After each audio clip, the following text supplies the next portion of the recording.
and his Patriots. Hello, everyone, and welcome to Foxborough. Tom Hammond with Hall of Fame quarterback Joe Namath. Joe, everybody's been teeing off on these two coaches. They all have their opinions. What's yours on what kind of job they've been doing? Well, you know, both of these coaches have had similar problems with the off-the-field incidents that cause distractions, with injuries to their quarterbacks. Ron Meyer, in my opinion, is a very good coach.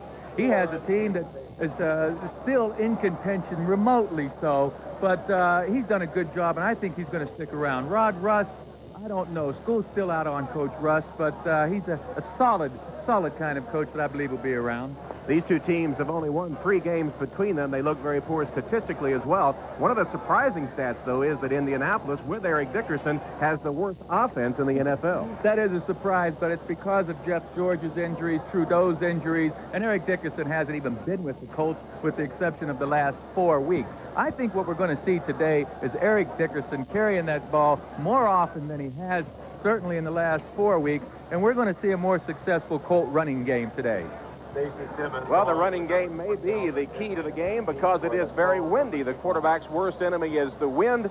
25 to 30 miles per hour, sunny, but 46 degrees as we approach the kickoff here at Foxborough today.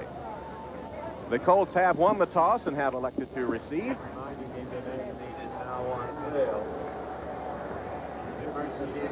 The Indianapolis Colts with a record of 2-6. The New England Patriots 1-7. In the earlier meeting at the Hoosier Dome, the Patriots recorded their only win of the season, a 16-14 decision. The hold for Starowski, who kicks off with Simmons and Bentley deep, and with the wind aiding him, he kicks it all the way out of the end zone. So the Colts will begin on their own 20-yard line. And here's a look at the starting offensive unit for Indianapolis. 5-time Pro Bowl center Ray Donaldson leads that line, with Pat Tomberlin replacing the injured Kevin Call at right tackle. Rookie Jeff George has struggled. 2 TDs, 6 interceptions, 4 of them in the loss earlier to New England. Dickerson has rushed for only 108 yards since his return. The Colts rocket formation has 4 wides. Morgan and Simmons are in for Beach and Dickerson.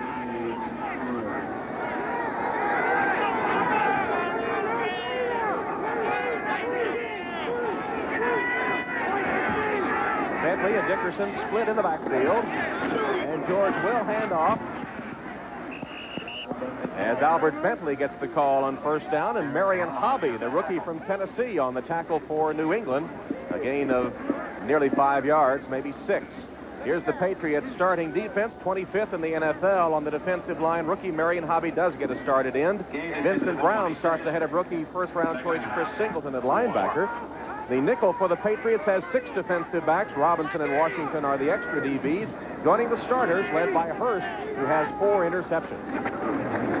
Second down give to Dickerson. Tries to bounce it outside and can't get there. Nice tackle by Ronnie Lepet, who came up to keep Dickerson from getting outside and taking him down for a loss of 3 on the play. Well, the first thing that disrupted this play is the penetration on the top of your screen by the linebacker Reynolds on the inside, 95. Now, Dickerson showing some pretty decent speed, but Lepet, number 42, the cornerback of the Patriots, has been playing awful fine football this whole season, and he just made a nice play. And on 3rd and 7, the Colts come with their rocket offense. Hester, Verdun, Brooks, and Morgan are the wide receivers for them. Bentley is the only setback.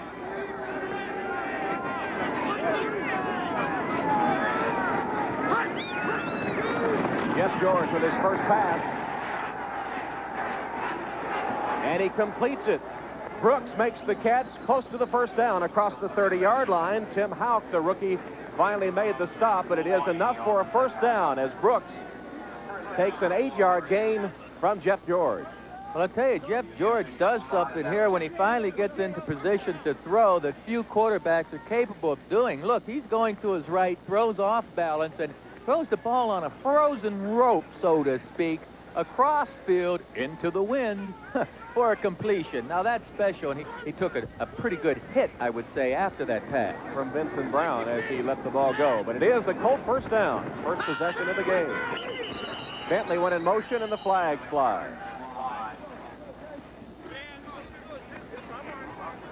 Might be illegal motion on the Colts. Ball start, number 53. Still first down.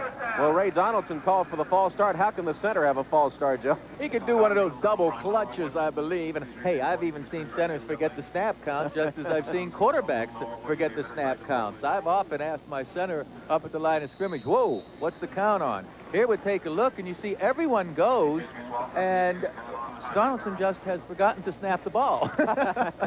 Wake up, Ray. There's the 5-time Pro Bowl performer in his 11th year out of Georgia, Ray Donaldson. He anchors that offensive line. 1st and 15, Indianapolis. Bentley, nothing. Tried to spin away from Richard Harvey, but Harvey got him to the turf. And the running game for Indianapolis so far has produced nothing. Well, I'll tell you something now. These Colts are going with their offensive right tackle out of the game and their best tackle in Kevin Call. They've moved Baldinger, who's normally a guard in the right position, to tackle, and they're playing Tomerline at right guard. Now, this could have somewhat of an adverse effect on a weak running game already coming into this game. Worst in the NFL. They've averaged only 3.4 on the ground here early. Bentley in motion. Fake to Dickerson. George rolls out. And passes incomplete, intended for Jesse Hester. Ronnie Lepet defending Hester on the play, and George now 1 of 2 through the air.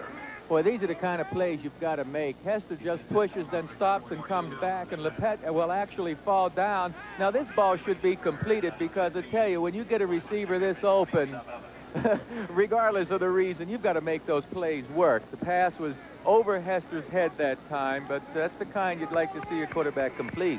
Well, it was high, Joe, but I thought catchable. It seemed to go right between his hands. You see that the Colts are the worst in the league in third down conversions, and this is a 3rd and 15. You know, you always take the quarterback side of it, Tom. Why is that? Dickerson gets only about 2 or 3 yards before he's pounced on by Washington and Hobby. There's Marion Hobby getting the start and doing a good job on his first defensive series. Sure, Hobby's just a rookie, and they've got him in there because of the injuries up front to the Patriots. And here Hobby does a good job, and Dickerson pretty good job, too, for what was there. Now the Colts are forced to punt into a very difficult wind, and the Patriots could get real good field position. With Stark leading the AFC, and Fryer is deep. Fryer has to backpedal to catch it on the fly, and does at the 25. Gives some ground trying to get to the outside. Finally is knocked out of bounds across the 30-yard line. 45-yard punt by Stark with a 6-yard return by Fryer. Patriots have it for the first time. No score, 10:54 to play in the first quarter. Patriots with their first possession. There's their starting offensive line that's been in a state of constant flux all season. Today, Villa moves to center. Clayton takes his spot at tackle. Mark Wilson gets the call at quarterback over rookie Tom Hodson. That drew a few boos. Stevens, the leading rusher, Fryer, the top receiver. The Patriots have only 3 healthy wide receivers. When they go to their diamond set, Martin is the 3rd wideout. John Stevens gets a couple of yards before he's tripped up by Fred Young, middle linebacker for the Colts. You know, this is one time I don't believe. Well, here we'll take a look at the Colts first, Tom. What do you have to say about these boys? Well, a couple of new faces up front because of injuries. Clancy and rookie Tony Segusa getting the starting nod. Linebacker Bickett, the #1 tackler. Harrod has played well. Pryor leads the secondary with a couple of interceptions. You see that nickel with 5 defensive backs as Michael Ball comes in to join these 4 starters. Mark Wilson with a 2nd and 8.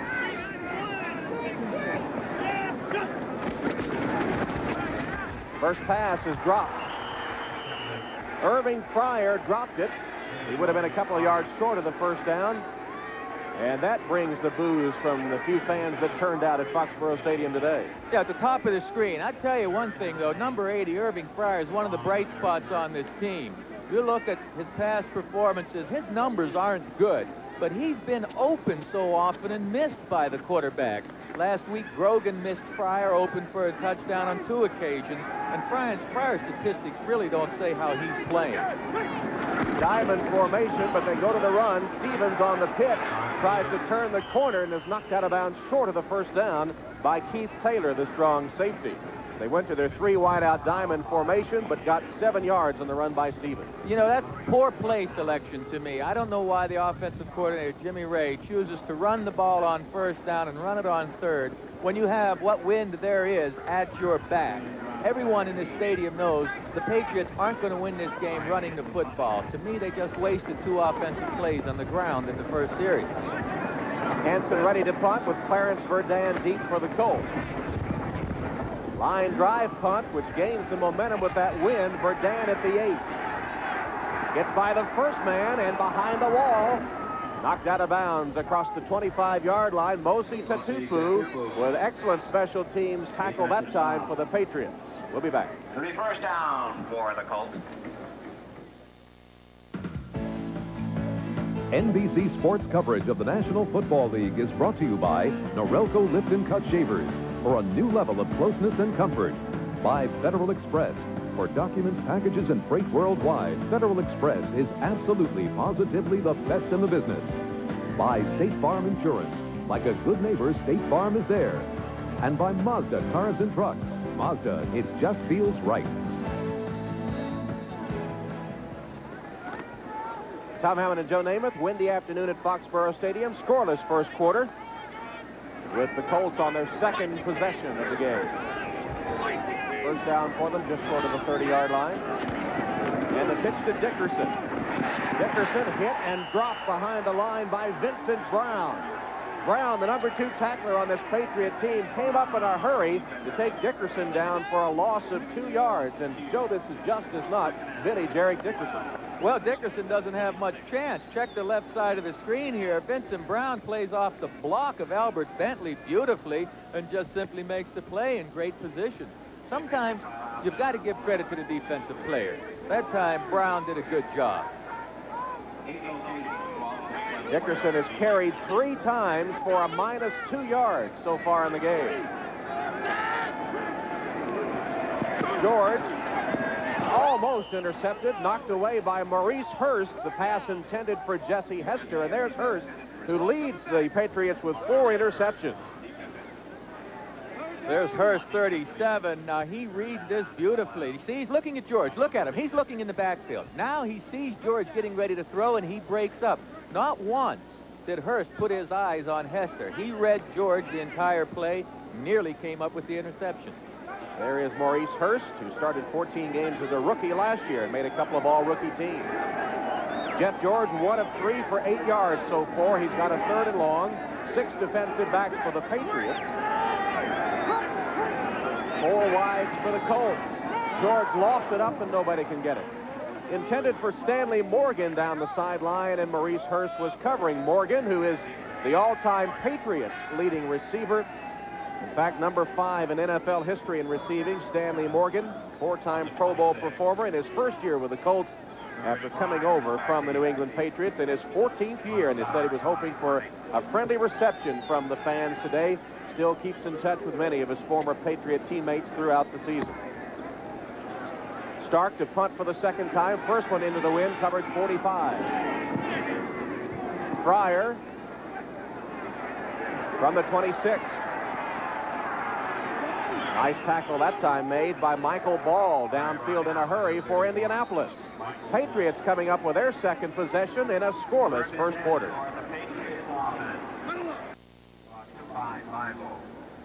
Tom Hodson, the rookie quarterback out of LSU for the Patriots. Many of the fans and members of the media have called for Hodson to get a chance to start. And the boos greeted Mark Wilson when he came onto the field for the Patriots' first possession of the game. Hodson told us that he feels he is making progress, but he understands why he's not been in the lineup yet. Here's Mark Wilson to pass on first down. Pass deflected and almost intercepted as Wilson threw into coverage intended for McMurtry. Fred Young had a chance to pick it off, number 56 in white, as Wilson, Joe, threw that one in dangerous territory. Well, I don't know. Fred Young, 56 on the right side of your screen, drops back there. Wilson stays on his receiver a long time, and Young is able to get his hand back there on the ball. I wouldn't get down on Wilson yet. I mean, it's one pass that Young made a decent play on. I like the idea that New England's going to the air. Well, Hodson ready to play, he said, if he gets the call. Wilson is 0 for 2. 0 for 3 as that one is dropped by McMurtry under pressure from Dwayne Bickett. 0 for 3 against a team that's giving up 68% completions. I'd say he's off to a tough start.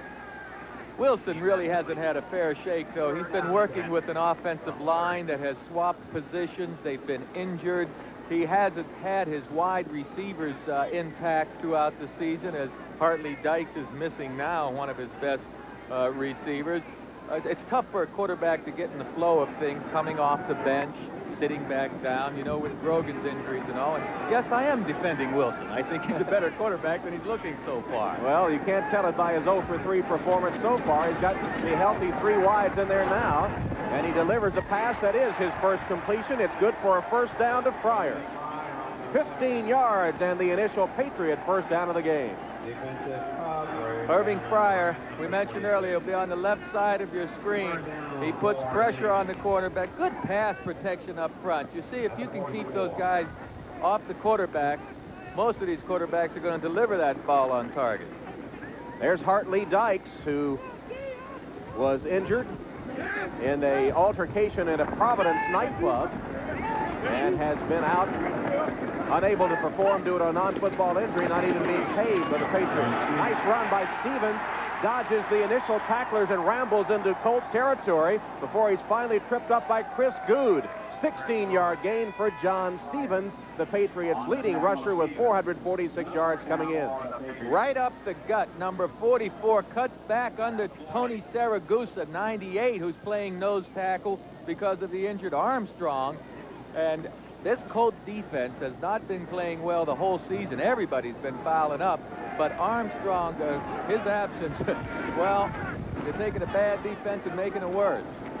Stevens this time only gets a couple of yards as he tries the left side. Dwayne Bickett makes the tackle as the Patriots, the last 2 possessions, have gone with a 2 tight end formation with Marv Cook and Zeke Mowat in there blocking for Stevens. Scores here, the only one we have so far. Phoenix off to a 7-0 lead at Buffalo. That's a surprise. Tampa Bay 7-0 on the Saints.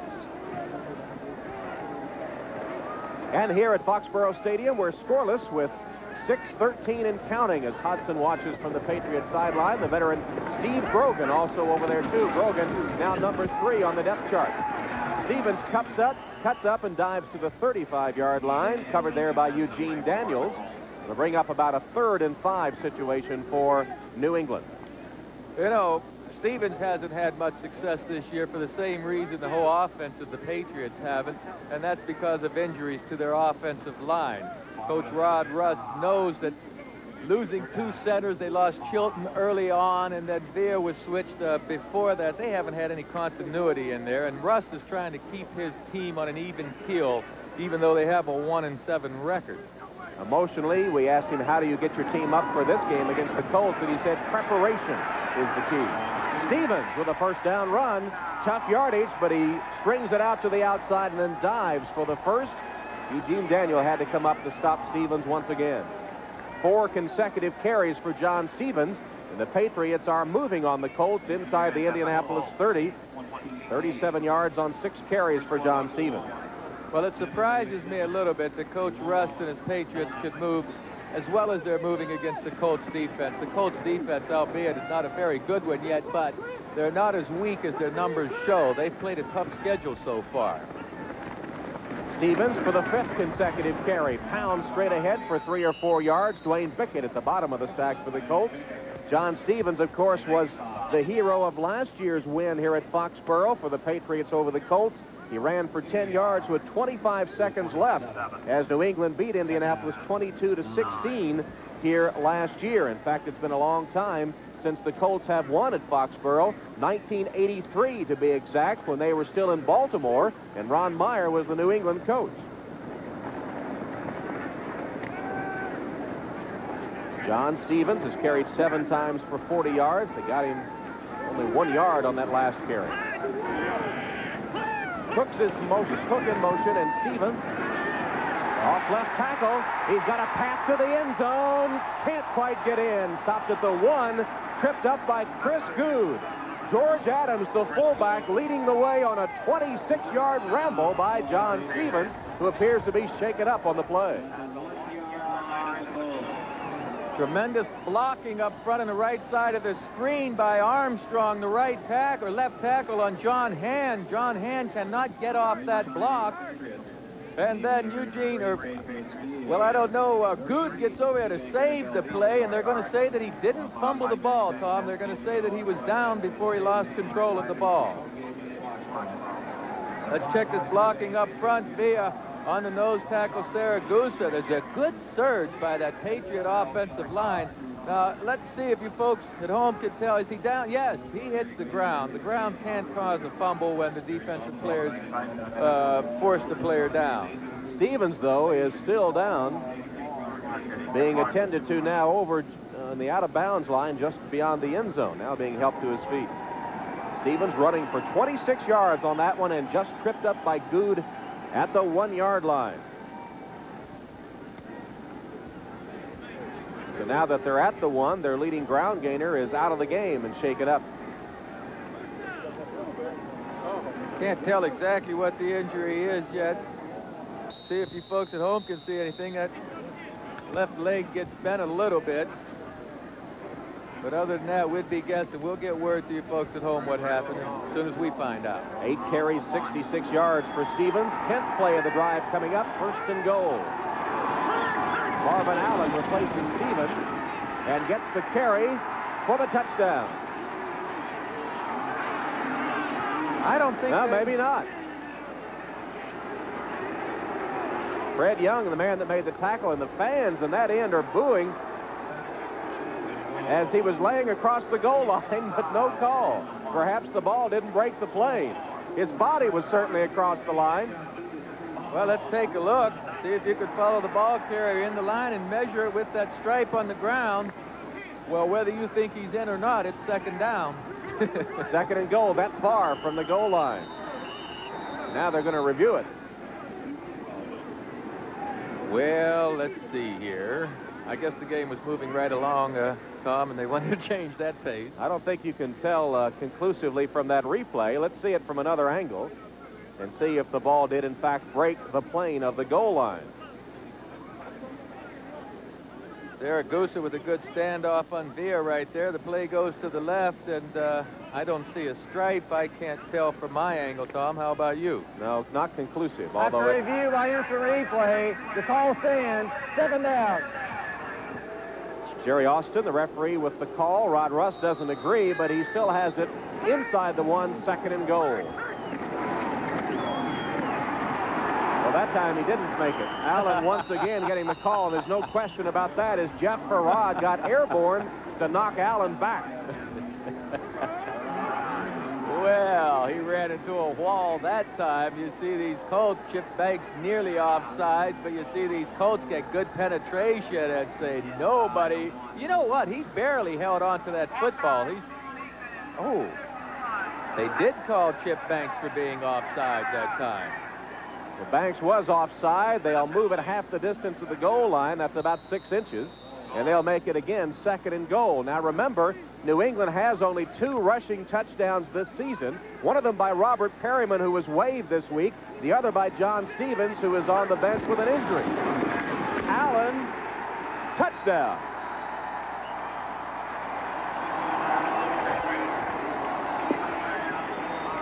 Marvin Allen, in his 3rd year out of Tulane, who is seldom used, on the 3rd try, gets across the goal for the touchdown, only the 3rd on the ground for the Patriots this season.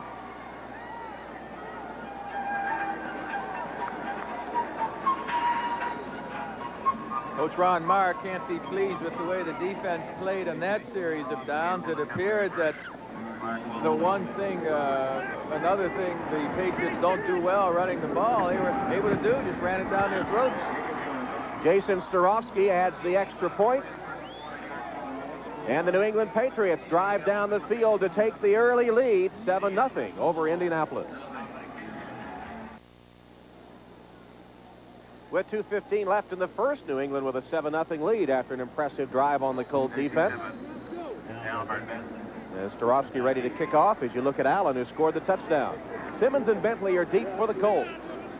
Jason Starofsky is Zorofsky getting a hold on the play. The ball staying on the tee only by the hold, and it'll be taken out of bounds. Bentley can't get to it. Kick sails out of bounds, and Zorofsky saw that one not only short, but off the mark. Kick off out of bounds. Ball be placed at the 35. First and 10. That's a bad play by Starofsky there, Tom. He should have had that ball through the end zone. Let's take a look at the touchdown that Allen had just scored.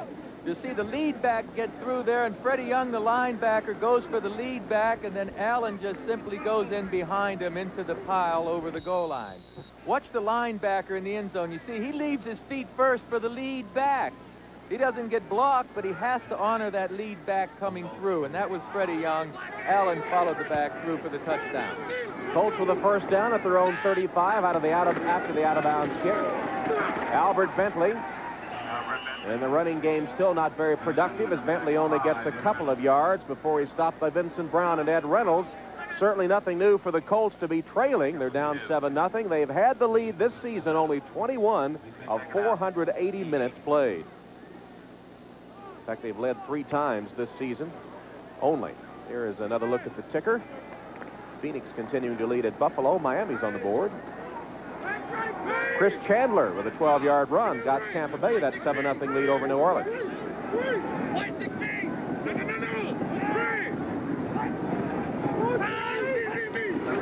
Dickerson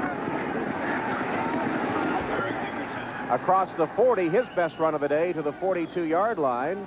Tim Goad and Richard Harvey getting over to make the stop on Eric Dickerson, who has been a non-factor for the Colts since his return after being exiled for most of the early part of the season.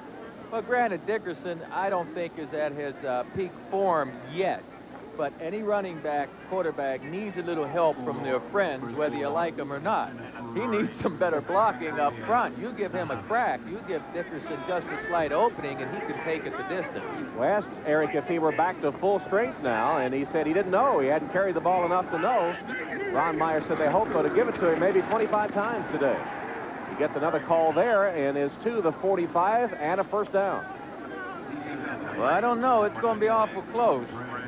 John Stevens, who's been very productive with 66 yards so far for New England, is being taken to the locker room after being injured on a 26-yard run that carried to the 1-yard line of Indianapolis.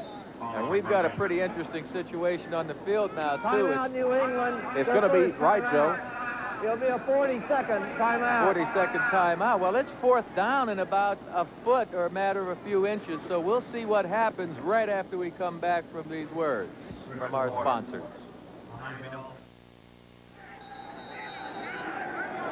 Ron Meyer, desperate for a win, given a vote of confidence by the Ursays earlier this week, trailing 7-0. Saw Eric Dickerson come up just inches short of the first down, but with the ball on his own 45 has elected to punt. Sure, New England called that timeout, Tom, so the Colts would have to punt into the wind. They didn't want the quarter to end. Stark has done a good job into the wind, though, as you saw, averaging 46 yards a kick. This one to Fryer at the 11. Fryer can't get the corner and is run out of bounds by Anthony Johnson on the play. It was a 45-yard punt. Fryer got 9 yards on the return. So the Patriots will have the wind for the final 10 seconds of the first quarter. Joe, do you put it up here and take advantage of that wind at the moment? I would. You know, I'd have been throwing the ball a lot more often already, even though the Patriots have been successful in one of their drives and drove down there for a touchdown. I think you've got to take advantage of the wind when you have the opportunity. And if you've got any confidence in your passing game whatsoever, you use it. Well, they didn't the end of the first quarter. Get up ready to go at the line of scrimmage. They let the clock expire to end the first quarter here at Foxborough with the Patriots on top. End of the first quarter. Back at Foxborough Stadium, and the New England Patriots and their wives have sent their best wishes to the servicemen in Operation Desert Shield. They have autographed that poster, which is on the wall at Foxborough Stadium today. And, of course, the situation very important to Ed Reynolds, the Patriot linebacker, who is a captain in the Army Reserve, and his unit on standby status with the situation in the Persian Gulf. Marvin Allen with a nice run. Marvin Allen getting a chance after the injury to John Stevens. Scored a touchdown on the last possession, and that time takes it for 13 yards and a Patriot first down. Mike Pryor finally tripped him up. Marvin Allen running behind the right side of the line where Clayton, number 76 of the Patriots, is downfield on Freddie. Oh, my goodness, he took Freddie Young about 6 yards downfield. Good blocking for Allen that time by the substitute offensive lineman for the Patriots, Clayton. Two tight ends, Cook and Mowat, for the Patriots, who continue to move the ball effectively on the ground. Marvin Allen tries the other side and spins across the 35 to the 37-yard line, with Dwayne Bickett finally getting credit for the tackle. Well, one of the big distractions, one of the big news stories out of New England has involved the Patriots. Lisa Olson of the Boston Herald. She says harassed sexually in the Patriots locker room. Victor Kayam came on and tried to practice a little damage control, only made things worse. So the NFL appointing Philip Hyman to investigate the incident. He's made his report to Commissioner Paul Tagliabue, who will have a decision in the next couple of weeks on the Lisa Olson incident. Lisa, meanwhile, has been switched to coverage of the Celtics and the Bruins and is not at today's game. Jeff George has now missed his... Mark Wilson has now missed on another pass. This one intended for Zeke Mowat, number 81, who was involved in the Lisa Olson incident. Lisa Olson accused him of being the one that sexually harassed her in the Patriot locker room. Yeah, but, I don't know why Wilson is throwing the ball to Zeke Mowat. If we can get another shot of Zeke Mowat, folks, you're going to see a huge cast on his left hand. I was told yesterday that Mowat has virtually no use of it in trying to catch a pass. I can't understand why the Patriots are throwing the ball to him. 3rd and 4, and Wilson goes back to the ground. Flags are down as Marvin Allen is stopped by Tony Saragusa. And the Colts applauding. It must be against New England.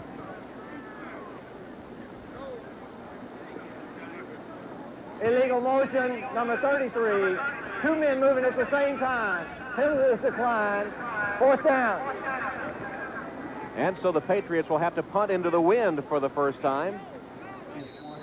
Brian Hansen had a 51-yarder on his first attempt. There's Zeke Mowat. Look at that cast on his left hand. You understand why he can't catch the football. Hansen in punt formation. And Verdun is deep for Indianapolis. Low snap. Hansen gets it off. Verdun lets it bounce. Decides finally to get away from it. And the Patriots will down it at about the 33-yard line. Tim Houck downfield to down the ball as Indianapolis takes over after a 32-yard punt.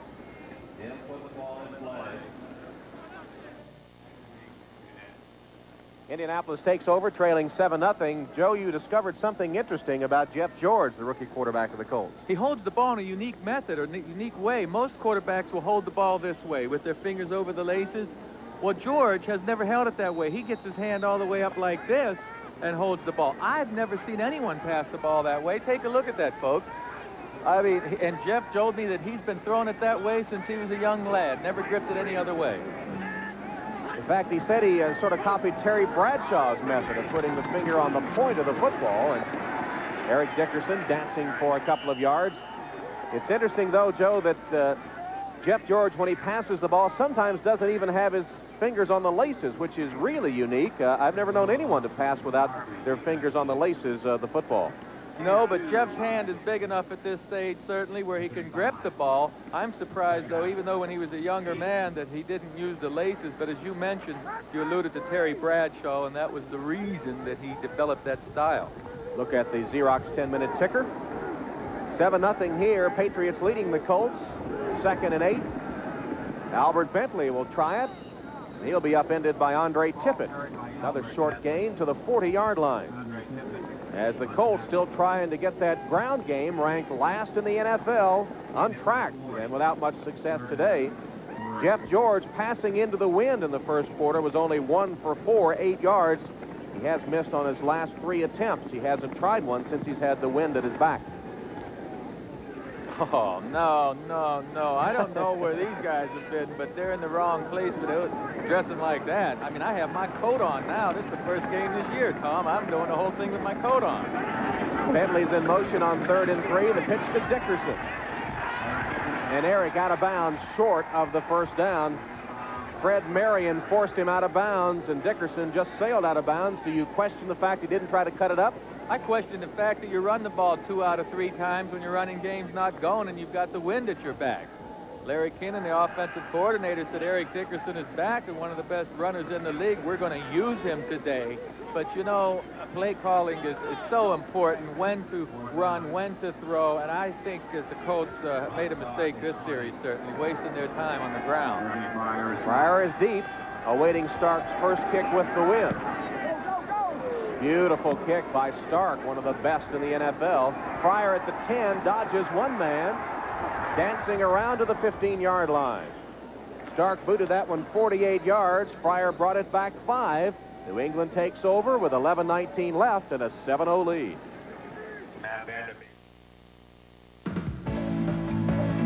NBC Sports coverage of the National Football League is brought to you by Miller Genuine Draft, cold filtered for real draft taste. So get out of the old, get into the cold. By Levi's 505, 506, and 540 jeans. By Delta Airlines. We love to fly, and it shows. And by today's Chevrolet, who invites you to see why more people are winning with the heartbeat of America. Tom Hammond and Joe Namath in New England, where John Stevens has come back from the locker room having his left knee examined. Stevens gained 66 yards on the ground in the first quarter for the Patriots, but was injured. Wilson's pass almost intercepted, knocked down by Fred Young. It was intended for Greg McMurtry, and Joe, to me, Mark Wilson is still struggling in the passing game. Yes, but Fred Young's awful active back there. Once again, I've got to say that's pretty good defensive coverage. Wilson certainly had both of those passes broken up. I see Hodson is ready to go in, and I know these fans are anxious to see Hodson play, but he just can't do the things right now that Wilson can do for this team as far as winning goes. That's what Jimmy Ray and Rod Russ say as Marvin Allen gets the carry. They say that Mark Wilson gives them the best chance to win the game, and that's why he's starting in favor of Hodson. And the fact that the offensive line has been switched all around, the fact that the offense has been inconsistent in all ways, is another reason why Hodson is not playing. It would be, they think, just throwing him to the wolves. Where are we? What do those bags mean? Huh? Remember the Saints, or whatever it was in New Orleans years ago? They had the bags over their heads. I think they're doing that today to keep warm. Well, some of the columnists in the New England area have called this the worst Patriots team ever.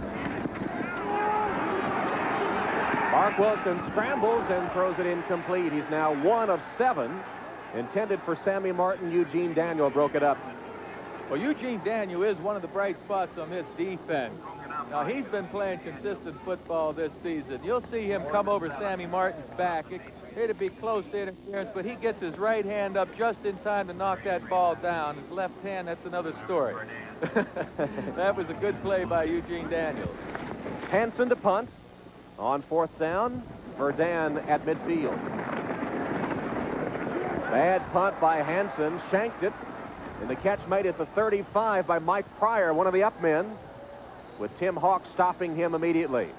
So excellent field position for the Colts after a 17-yard punt. New England leads.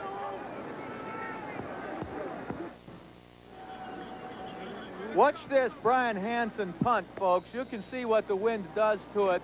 Try to follow the ball. You see the wind kind of blow it back and knock it down. And just an excellent play by Mike Pryor catching the ball there.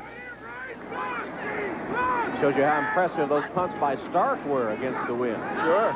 He had a 45-yarder. Dickerson cuts up and makes it back to the line of scrimmage. Maurice Hurst was ready for Eric Dickerson. As we talked yesterday to the Patriots, Andre Tippett told us they were ready for the cutback move by Dickerson. They played against him before, and they were ready for that. They showed it there.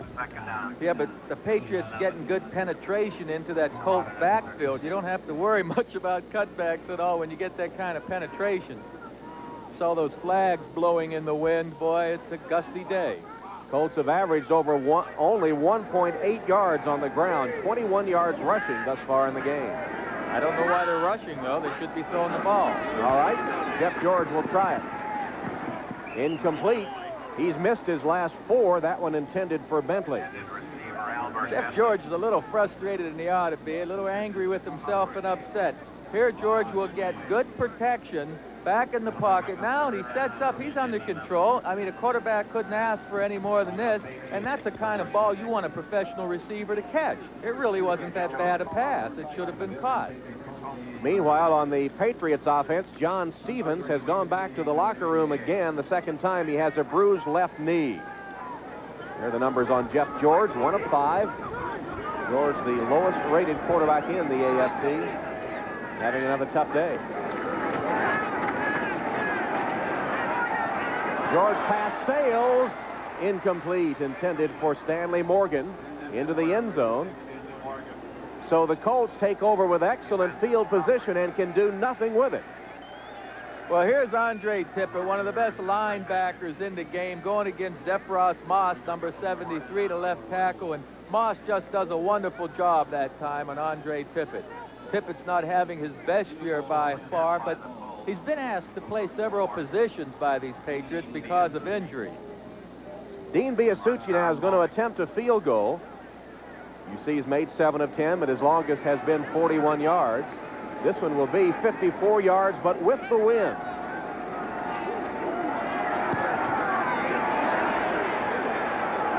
And it's good. Dean Biasucci, with a help from the wind, boots it 54 yards for the first score of the game for the Colts. 9:25 left in the second quarter. Indianapolis on the board. Yet, Joe, a disappointing possession for Indianapolis because they had excellent field position and had to settle for the long field goal. Sure, you can see Biasucci and Stark are happy about hitting that field goal. But once again, we know the Colts running game is struggling, and I don't know why they're wasting time with trying to run the ball when they have the wind at their back. I know they have to mix the plays up and try to keep the defense honest, but they need to go to the air more and rely on George passing more against this Patriots team. George has completed only 1 pass out of 6 attempts today. Miami and the Jets are tied at the Meadowlands. Buffalo has taken the lead, and Jim Kelly has a couple of touchdown passes since the Buffalo Bills trailed early in the game. Atlanta tied up. Minnesota has a lead on a Gannon complete pass, and New Orleans now has tied Tampa Bay.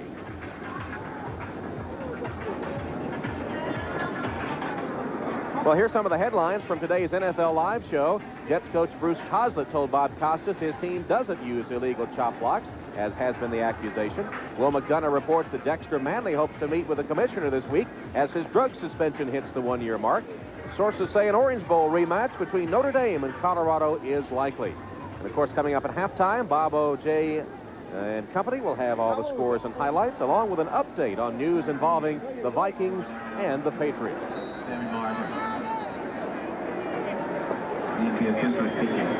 Dean Biasucci ready to kick off after that 54-yard field goal.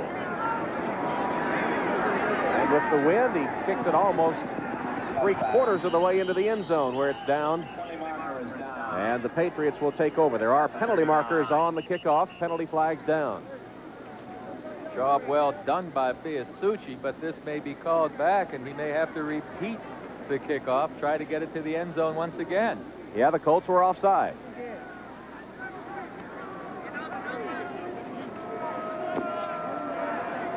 Offside, number 36 on the kickoff. 5 yards and re-kick. Well, offside was Baylor on the kickoff. He was the man holding the football, wasn't he? No, Grant was holding the football 26. That would have been a trick. I thought it was 36. It was 26. Grant holding it. I was going to say that they must have the wrong number. But these are the kind of things that drives a coach nuts. I mean, here you kick the ball into the end zone. You're going to have the team backed up. And because Baylor was offside, they're going to have to re-tee the ball. Well, kick off your night on NBC and help solve a mystery on a special edition of Unsolved Mysteries, followed by the dramatic new series Life Stories.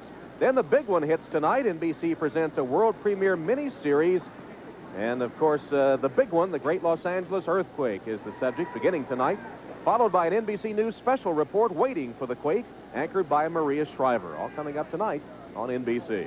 I'll tell you, that earthquake stuff is pretty serious business, Tom. You know, I lived in California for a while, and I sat through a couple of those earthquakes, and mighty interesting stuff. We had a little tremor, didn't we, in Anaheim, waiting to do a Rams game last season, didn't we? We sure did. Biasucci with the kick again. 5 yards deeper, and this is short, taken by Martin. Martin across the 25, a good return to the 33-yard line. Well, the offside cost the Colts then. Instead of starting at their own 20, the Patriots will begin across their 30 after Martin's 20-yard return. Scott Radisick made the stop for Indianapolis. Spot the ball just across the 32. The Patriots with a 7-0 lead and the football. And the football. And, you know, Tom, they've got the rushing, I see, but they've got the best running back out of the game. But I would guess that New England's still going to try and run the ball. They're in the I formation now, and they give his to the tailback, Adams, George Adams, who normally is the fullback, with Stevens the tailback. And it's to the 35-yard line with Fred Young at the bottom of the stack. I got to believe this Colts defense is really missing Harvey Armstrong, their regular nose tackle up front. The Patriots in their running game getting good yardage right now, and Tony Saragusa, the rookie from Pitt's in at nose tackle, and he's just not as good a player right now as Armstrong is, and I think that's the problem they're having. Marvin Allen, as Cook goes in motion, Allen with a handoff. Finds a hole across the left side and is to the 40-yard line. Fred Young with another tackle. Marvin Allen, the workhorse now, with John Stevens out with an injury. And we mentioned Armstrong out with an injury. There's Saragusa, 98, on the center, taking Saragusa's place. Here, Fred Young gets into the action again. I guess Fred Young's having a pretty big game today, Tom. He's knocked down a couple of passes. He's making tackles all over the field. Fred Young, indeed, is having one of his better games. He had 11 tackles against Buffalo earlier in the season and is on the way to perhaps topping that against New England today. Allen on the pitch, stopped at the line of scrimmage, short of the first down. It'll be a punting situation coming up for New England as Sam Clancy from that defensive end spot getting the start today and stopping Allen short of first down yardage there. And, of course, depending on how Hansen punts this ball and where the Colts are going to return it, you'll see if that kickoff offsides penalties really hurt the Colts. Hansen only had a 17-yard punt into the wind the last time. Verdun is at the 30. There's Hansen. Low line drive kick that won't go very far, although he does get a nice bounce. It'll be at the 35-yard line of Indianapolis. Hansen again having trouble against the wind. That one only covered 26 yards into that stiff breeze. There's Brian Hansen, the Patriot punter. Now, we're talking about how the wind affects the punt. This punt goes awry right away. The wind affects the drop of Hansen this time. When the ball leaves Hansen's hand, it doesn't hit his foot squarely to begin with. So the Colts trailing 7-3 have a first down, and the give to Bentley across the middle for 3 or 4 yards. Tim Goad, the nose tackle, jamming things up. Goad, the 3-year veteran out of North Carolina. It's interesting that Goad always talks to the opposing center, and he loves to hunt. He usually invites them to go hunting with him. Some of those centers say, I get tired of telling him, no, I don't hunt. He's going to invite you anyway. Boy, he loves to go hunting. There's Donaldson. He's from Georgia. Perhaps he can get out in the woods with Goad. And they wouldn't need any weapons. George scrambles, throws it right through the hands of Bentley. Well, I don't know that Jeff George had to leave the pocket that quickly. I don't know why Jeff George, or rather Albert Bentley, missed his pass. It seemed like George could stand in that pocket a little bit longer. I'm not pleased yet with George's footwork and staying under control in the pocket. I think he's throwing too much on the move. He's got those happy feet. He's got to get more control of himself back in the pocket and get on balance better. He's only 1 of 7 today, and his footwork is something you've noticed in looking at the tapes of him. And he doesn't always have his feet set, but he does have that strong arm. Down the sideline, boy, whipped that one, but a little too far out of the reach of Clarence Verdun, who was streaking down that far sideline, and Rod McSwain covering. Well, you know, it's basically basic for George or any quarterback to complete a pass. You've got to keep it between the white lines on the football field. I mean, this last pass that Jeff George attempted was completely off the field. Well, it's interesting that his boyhood hero was Steve Grogan. Back in 1976, when George was 8 years old, had his picture taken with Grogan, who's still in uniform over on the Patriots sideline. Jeff had some relatives in the New England area. They visited the Patriots training camp and had his picture taken with his hero, Steve Grogan. Stark gets a low snap, but gets it away. Another good punt by Stark under pressure. Pryor lets it bounce. It goes out of bounds. Not as good as the other one Stark has had, but he did manage to get it off back to the 25-yard line. Right now, let's check in with Bob Costas for an update. All right, Tom, thanks for the look at Boy George. Meanwhile, here's a look at some action from Arrowhead in Kansas City. Dave Craig of Seattle with the pass over the middle to the versatile back John L. Williams. A 44-yard catch and run. It sets up a game-tying field goal by Norm Johnson. The Seahawks and Chiefs even at 3 in the second quarter. Tom? Okay, Bob, here at Foxborough, 7-3 the Patriots leading. And New England with the ball, and the clock showing just under 6 minutes now remaining in the first half. Mosi Tatupu and George Adams now the split backs in the backfield. Adams, as a blocker, cuts up across the 30 to the 31-yard line as Jeff Parrott finally gets over to make the stop on Adams after about a 5-yard gain. George Adams has been one of the excellent special team performers for New England this year, but now that he is starting in the backfield with the waving of Robert Perryman, Adams is being protected a little on special teams and not seeing as much action there. An update of the scores. George Adams, in his 5th year out of Kentucky, came over from the New York Giants as a Plan B free agent this year. He was first-round draft choice of the Giants back in '85. Adams again the other way. Not quite as much success on the left side. Stopped short of the first down by Keith Taylor.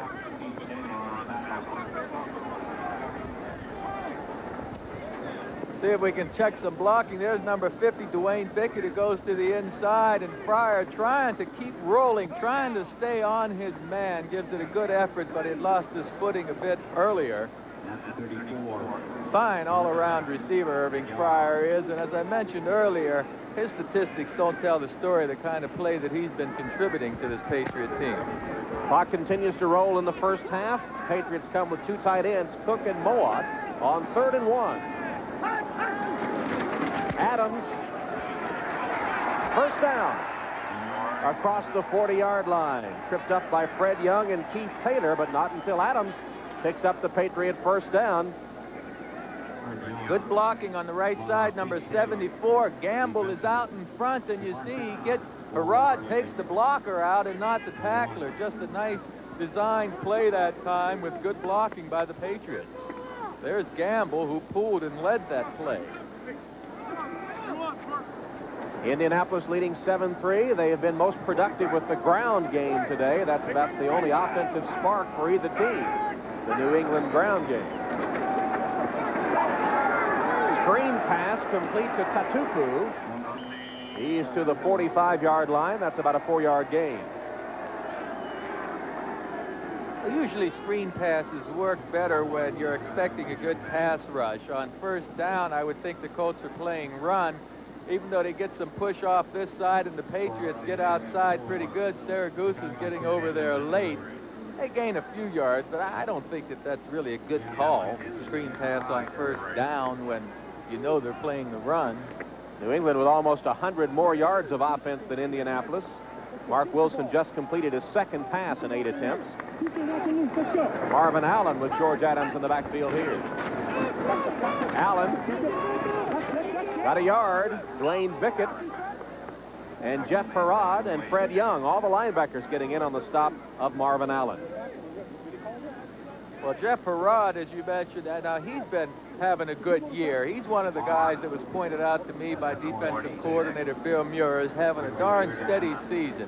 He's always in the action. He's been doing everything that they've asked of Herod to do, even though this defense has given up a number of points and they've lost, what, 6 games. Herod is still having a decent year as a linebacker. Approaching the 2-minute warning, 3rd and 5 for New England. Adams in motion. Wilson to pass. Somehow it's caught by Cook.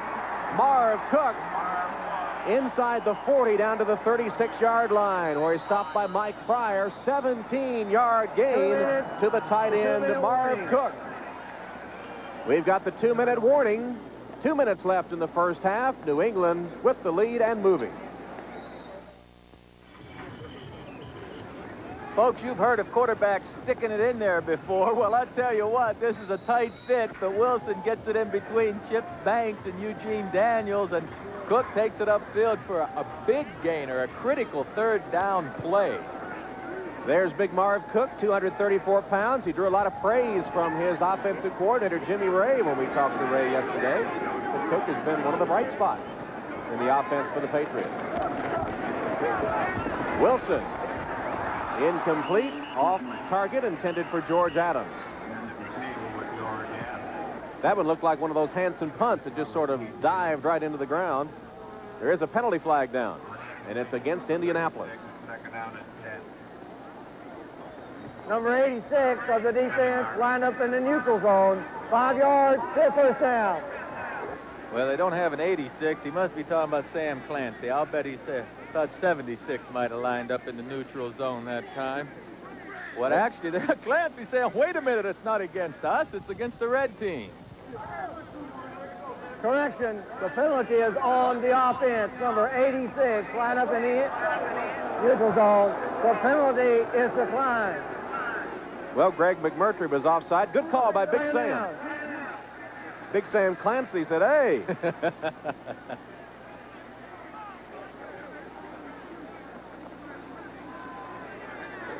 Well, they declined the penalty at 2nd and 10. Remember, New England is going against the wind here. Rod Rust already with a 7-3 lead, trying to get some more before halftime. 1:56 left.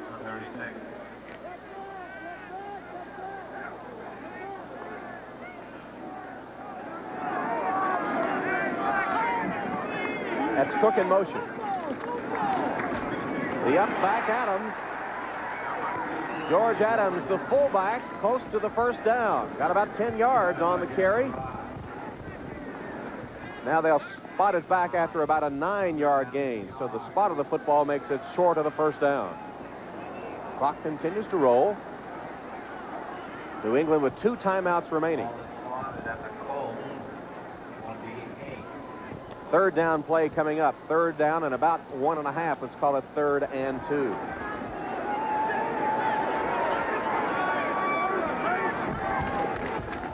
Adams again. He has to get to the 25-yard line for the 1st down, and he is there.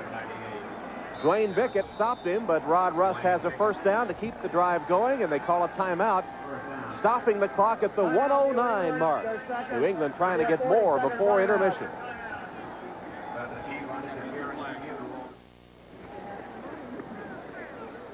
.109 left in the first half. 7-3 New England leading the Colts, and New England again threatening here in the final minute of the first half. Rod Rust, 62 years old, getting his first NFL coaching position this year, and it's been a struggle. Tatupu and Adams split backs. Wilson will pass across the middle, complete to Adams, and George Adams inside the 15 down to the 13-yard line, with Jeff Herod making the tackle. Now inside the final minute, and the Patriots up on the line. 10-yard gain by Adams on the pass from Wilson. 1st down. Tatupu, nothing to the 15. Might have lost a yard. John Hand made the tackle for the Colts. Still moving at the 35, 34. Fans calling for the timeout. There's been no signal yet. And the Patriots even huddling up, not even at the line, ready to run a play. Wilson for the end zone, lofts it up, incomplete, intended for Pryor, who runs all the way up the ramp. Stops the clock with 17 seconds left.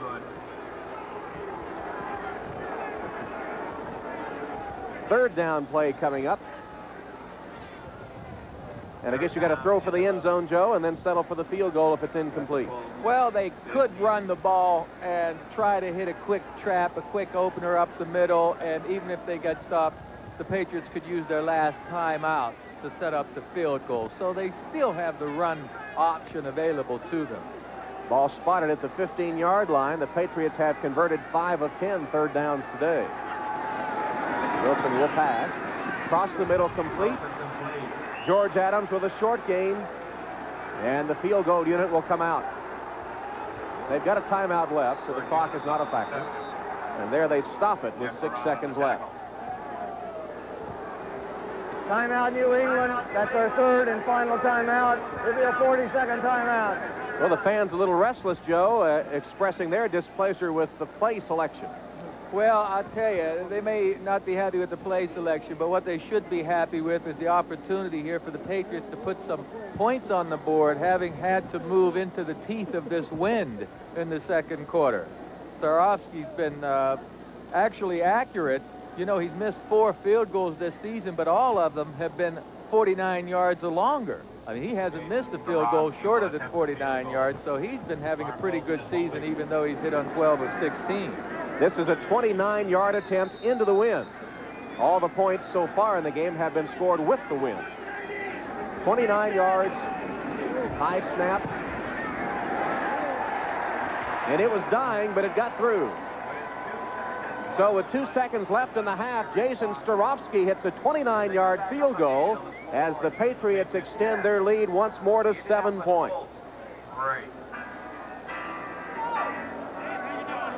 Jason Starofsky now with 2 seconds left will have to kick it off, and Ron Meyer once again finds himself trailing at halftime. That's something he's used to. In the 8 prior games, Indianapolis has trailed at the half of 7 of them. This will be 8 of 9.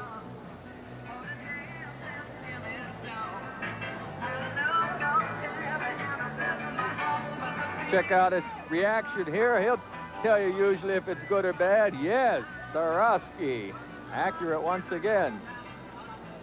Hope you'll join us on NBC next week for our NFL football lineup. It all starts at 12:30 Eastern Time with NFL Live. Some of you will see these Patriots move up to Buffalo to take on the Bills. Others will see Houston against Cleveland. Then a 4 o'clock game. Joe and I will be in the Hoosier Dome as the New York Jets, one of the surprise teams of the 1990 season, come in to play the Colts. And at halftime, Bob, O.J., and Will be at NFL Live to bring you all the scores and highlights of the early games today.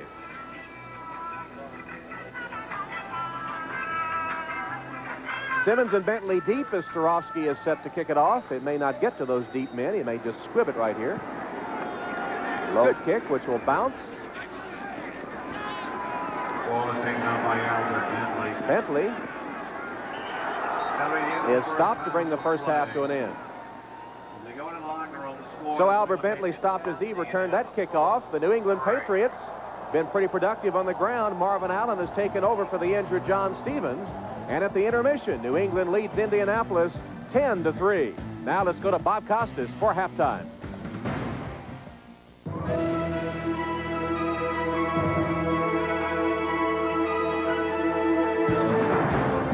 Tom, thanks very much. And as we quickly zip through the other scores here, you'll see that the theme around the league, defensive struggles here on Week 10. Miami and the Jets. You recall they played a good game at Joe Robbie Stadium earlier in the year. Miami had to rally to come from behind and win 20-16. This one is tied at 3 apiece. The league's 2 most accurate field goal kickers, Pete Stoyanovich and Pat Leahy, each have booted one. Buffalo gets 3 touchdown passes from Jim Kelly in the second quarter. They're in front of Phoenix 21-7, looking to win their 7th in a row and keep pace with Miami. That's assuming Miami wins today. They would continue their tie atop the AFC East. Seattle and Kansas City. Lowry connects from 25 for the Chiefs, and Norm Johnson matches it from 43 for the Seahawks. Seattle beat Kansas City earlier this year at the Kingdome, but they haven't won at Arrowhead since 1980. That's 8 consecutive defeats, 7 of them under Chuck Knox. This game tied at 3 apiece late in the second quarter. Chicago gets an 8-yard touchdown run from Neil Anderson at Soldier Field, his 12th TD of the year. That's the top figure in the league, and they lead Atlanta 10-3 late in the second. In the game you're watching, New England with the halftime lead at 10-3 over the only team they've beaten thus far in a 1-7 season. Minnesota's playing at Detroit. On Rich Gannon's 1-yard scoring run, the Vikings have the halftime lead at 7-0. Andre Ware starts the game at quarterback for the Lions, throws 2 first-half interceptions. Tampa Bay playing at New Orleans, a big first half for Craig Ironhead Hayward. He had a 47-yard touchdown run as New Orleans took a 14-7 lead. He has 93 yards rushing at halftime. Last week he had 122. The Saints 14 and the Bucs 7. We're back with Will McDonough and O.J. Simpson as we continue with the halftime show right after this.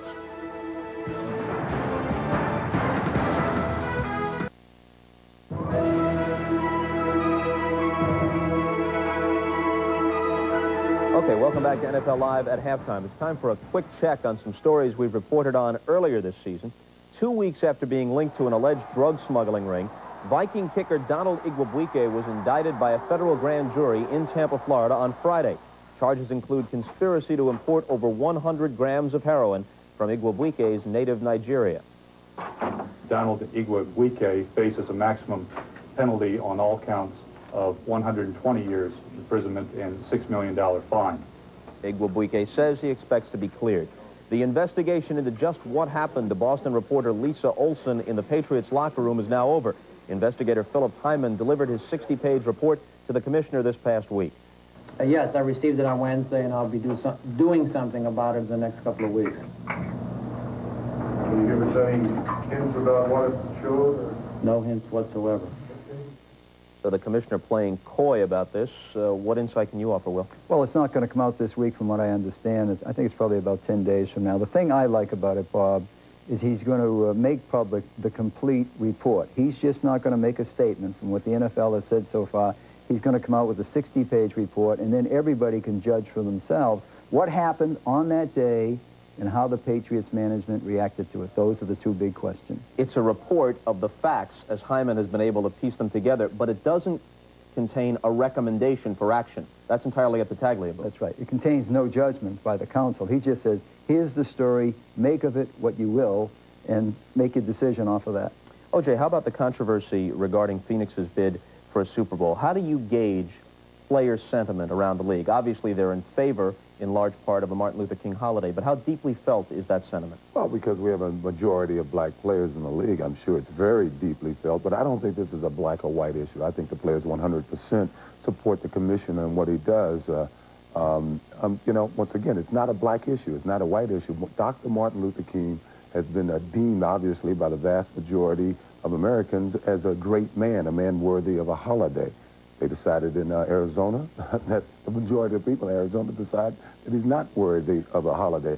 I would think it would be very interesting today if we took a vote on holidays, on George Washington and Lincoln. I don't think you would get 100% then. I mean, it's just the way people think. People look at things differently. A lot of those Lincoln dissidents running around. No, but obviously you would hope that a majority of white players, a solid majority of white players, feel the same way, and that the issue could be framed this way, that it's the principles that Dr. King espoused that are truly being honored, more so than the individual, as great as the individual may have been. Well, yes, I believe so, but once again, I don't know if this is purely a black and white issue. I don't know if many of the people in Phoenix have voted against the holiday. I don't think it had anything to do with race. In many cases, it may be, hey, some people just don't want to pay the bill for a federal holiday. They feel if you're going to get a holiday or you're going to be paid, you should go to work. Yeah, there's an interesting footnote here. Of the 47 states that do have a Martin Luther King holiday, all 47 have it by legislative action or by executive decree, none through the referendum route, as Arizona tried this past week. The other two states without a Martin Luther King holiday, New Hampshire and Montana. So it's safe to say the Super Bowl won't be moved to either Manchester or Helena. And we're back later as Week 10 of the NFL continues on NBC.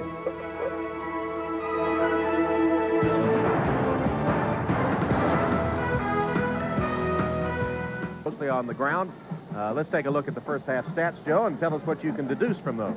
Well, I can deduce that the Colts haven't done any better offensively than they've been doing this whole season. At time of possession, should keep them in about last place in the league.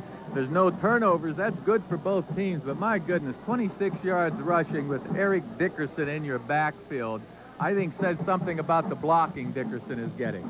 You know, Joe, we are sort of laughing about the ineptness of these two teams, 3 wins between them in the season so far. How do players cope with that? You were telling me yesterday you were on a team once that was 1-7. We were 1-7. We beat the Giants in the L Bowl in our 9th game and won the next 5 after that, 10-7-7. But when you're 1-7, here you see just a brilliant play-action fake and a perfect pass to Emerson Boozer to beat the Giants in overtime at the L Bowl. We went on and won our next 5 games to end up 7-7. But I can tell you one thing: when you're 1-7, as these Patriots are, or when you're 2-6, everything is going wrong. Players are wondering whether one another's really trying to give it that 100%. You're pointing fingers at each other. There are so many doubts going on. Your home life isn't nearly as good.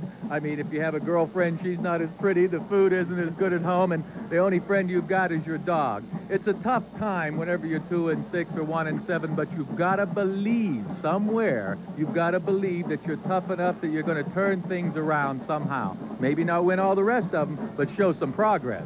So you're saying that even though the fans and everyone else are saying that this is an awful team, the player must maintain a positive attitude, at least the good one. That's right, but they can't kid themselves. You see every practice and every game they put on tape. You evaluate yourself. You can't kid yourself. And the coaches of these two teams, Myers and Russ, know talent pretty darn well, and they'll weed out the bad ones and get some good ones in there. All right, we're getting ready for the second half in Foxborough with the Patriots leading. We'll be back after a word from your local station. 10-3, Patriots leading the Colts. A field goal against the wind by Starofsky just before halftime, extending that lead back to 7. The only point scored against the wind so far in the first half. And we hope you are ready for a second half of football. And speaking of college football, we understand that Notre Dame will accept an Orange Bowl bid no matter what happens in their remaining 2 games against Penn State and Southern Cal. So the Irish on the way to the Orange Bowl to be seen here on NBC. And, of course, after their win over Tennessee yesterday, that's national championship implications once again in the Orange Bowl. My goodness, we have one of the goalposts at the end of the field just tilted over. They can't play like this. They've got to fix that goalpost. Look at that. That's dangerous. I mean, you would hope that that thing doesn't fall and certainly fall back toward the crowd. They've got to secure that thing somehow. Well, perhaps that's a comment on this game, this matchup. Tom, that's pretty hard on these two teams. Meanwhile, we saw Tom Hodson warming up over on the sideline, and perhaps the fans will get their wish, a chance to see the rookie from LSU in action here in the second half. He's attempted 6 passes in his rookie season, coming in to mop up in one of the earlier games. And perhaps Hodson will be the man at the controls for the Patriots. There's Mark Wilson, who started the game for New England and has engineered this 7-point lead. New England, of course, is playing without a man that had started for them earlier in the year. Robert Perryman, their fullback, who had been a starter, had scored only 1 of their 2 rushing touchdowns prior to today. That's the touchdown against the Jets for Perryman. He was waived, and general manager Pat Sullivan said it was because of non-production. He just wasn't performing to expectations. He has the talent, but he indicated that the effort was perhaps lacking by Perryman.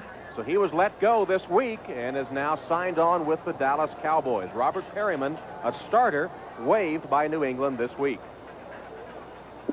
Boy, if the wind does that to the goalposts here, it's a darn good thing we don't have earthquakes in this part of the country often, huh? Shows you how strong that wind is, though, I tell you. There's the wind still stretching the flags to their full length. And while we have this delay, we remind you that NBC Sports has some good basketball coming your way, a Special Olympics showcase. Jerry Tarkanian's Runnin' Rebels, UNLV, the defending national collegiate champions, taking on the Soviet national team live from Las Vegas. That'll be coming up next Saturday, 4 o'clock Eastern Time, only on NBC Sports. And we'll have the second half kickoff when we come back.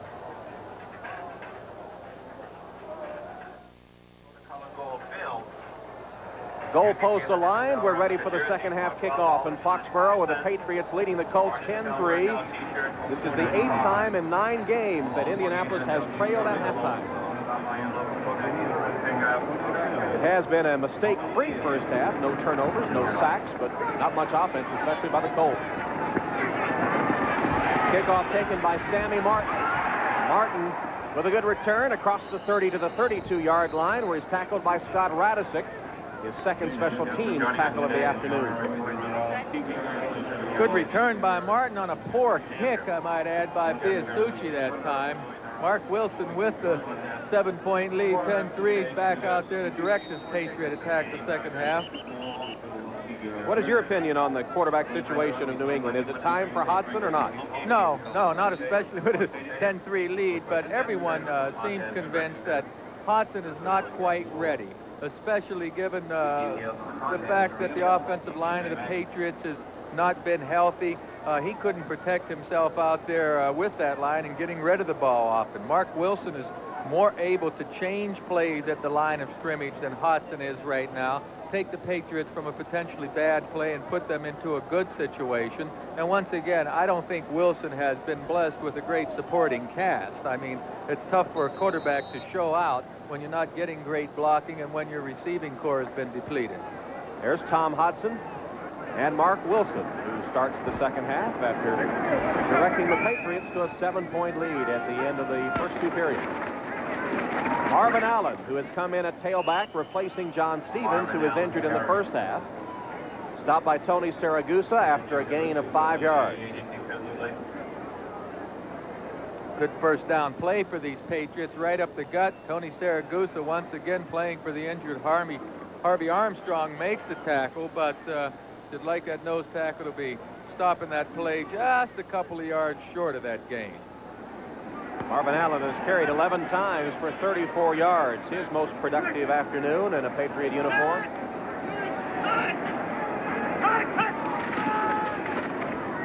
Allen again. Across the 40-yard line, where he's pounced on by Fred Young and Mike Pryor. 12th carry of the day for Marvin Allen. Check number 74, Chris Gamble, pulling around there to lead the play, and Allen follows right in behind Gamble, where he's finally hit by Freddie Young. Critical third down situation for the Colts, I think, 3rd and 1 or so, because the Colts have the wind at their back. They want to stop the Patriots here and get control of the ball this quarter. Patriots leading rusher John Stevens out for the rest of the game with a strained left knee.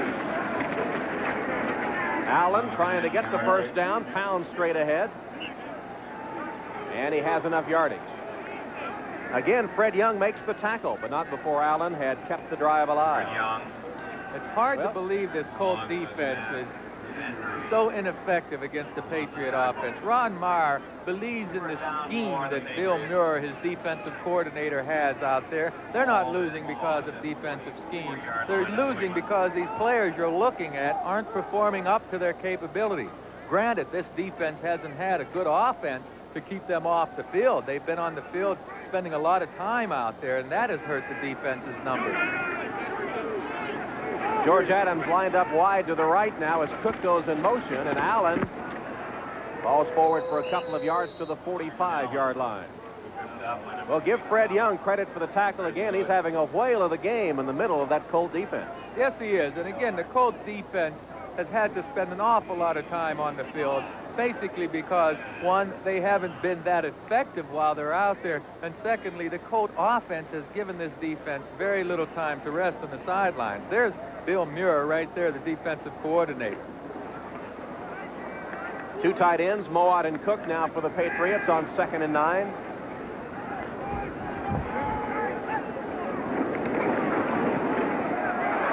Allen finds some room across the right side, falls forward into Indianapolis territory, about a yard short of the first down. Tripped up by Keith Taylor. Nice blocking to the right side of your screen. Number 74, Gamble, leads up to kick out Chip Banks, and there's just a huge hole in there before Taylor, 27, could make the tackle. Excellent blocking up there. The right side, number 76, Harvey Green, helps double-team Sam Clancy, 76, and Clancy can't get in the play. That's just a well-executed offensive play. 3rd and 2 for the Patriots in Indianapolis territory. Allen once again flagged down. It appears he stopped short of the first down by Chip Banks.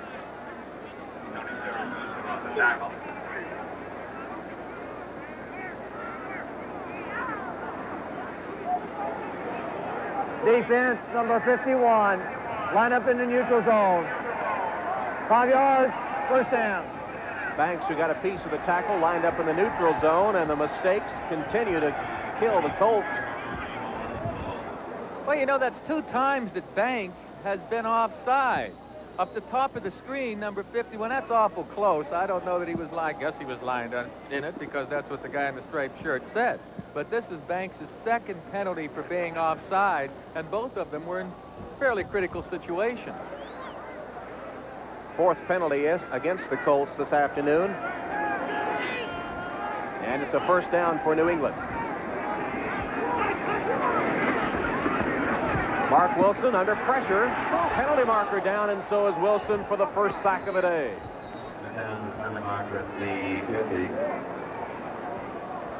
Saragusa was coming in to put pressure on Wilson, and so was Dwayne Bickett. They got him to the turf for the first sack. Flags are down. Well, I don't know whether they'll accept this penalty, Tom, but this sack should be credited partially to Freddie Young, the linebacker from the Colts, because George Adams, the intended receiver, was covered by 56 there. You see Freddie Young. Mark Wilson just didn't have anywhere to throw the ball. Holding call against the Patriots. Holding, number 76. Penalty is declined. Second down. Stan Clayton guilty of the hold. Well, on the right side of the screen, number 76, extreme right. Let's see, that right hand right now is outside on Chip Banks, and his left hand is too, and that's where the referee throws the flag, right there, number 76 with his back to it. 14th sack of the season for the Indianapolis defense. The 27th time the Patriots quarterback has been sacked.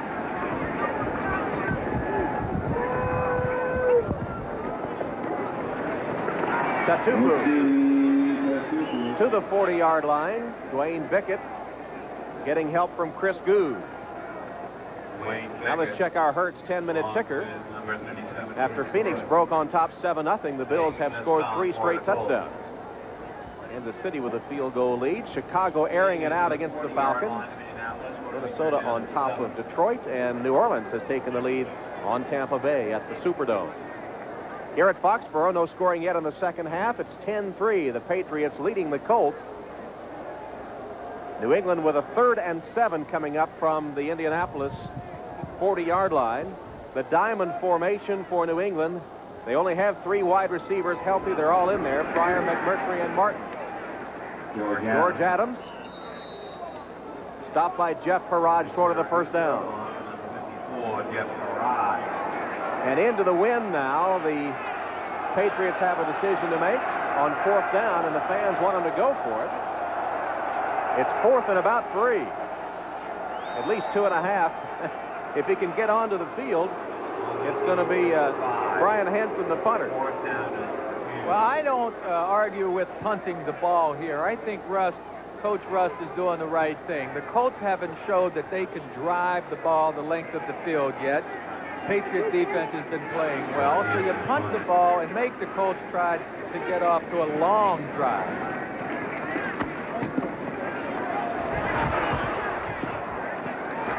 It hit a Colt, and it's recovered at the 15. Eugene Daniel had the ball bounce off the turf into his chest, but he was able to cover it for a 20-yard punt.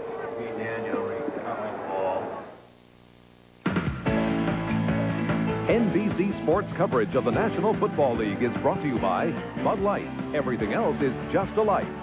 By Hertz. We never forget who made us #1. We're Hertz. We're America's wheels. By Radio Shack, America's technology store. Nobody compares for Christmas shopping. And by Honda, maker of fine quality automobiles. Test drive a Honda at your local dealer today. 8:37 left in the 3rd quarter at Foxborough Stadium, with Indianapolis in possession of the ball for the first time in the second half. The most anemic ground game in the league is getting worse, averaging only 2 yards a rush. But they're still trying it, aren't they? They're still trying that running game, even though they have the wind at their back. I don't understand it. Albert Bentley gets just about the average, 2 yards. Last in the NFL, averaging just less than 58 yards a game. They've gone 8 straight games without 100 yards rushing. That's the longest streak in Colts history.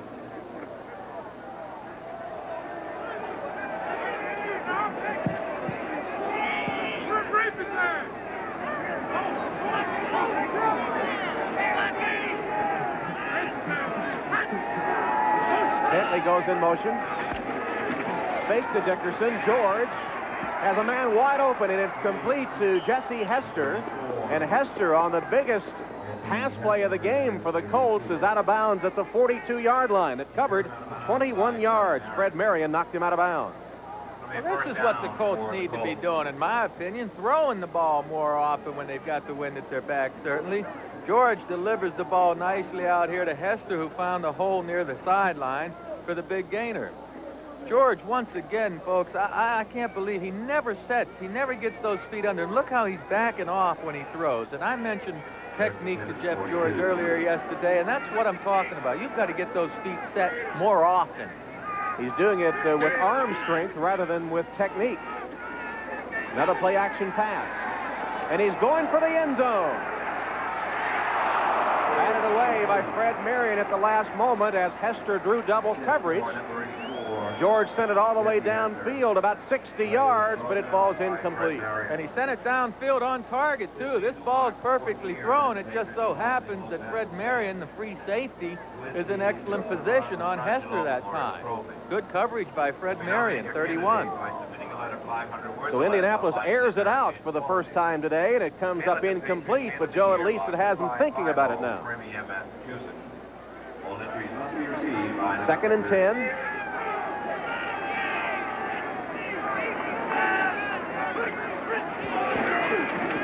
Bentley to the 45-yard line, where he's stopped by Richard Harvey. Oh, that was a terrific play. Another up the middle run. Marion Harvey on the stop.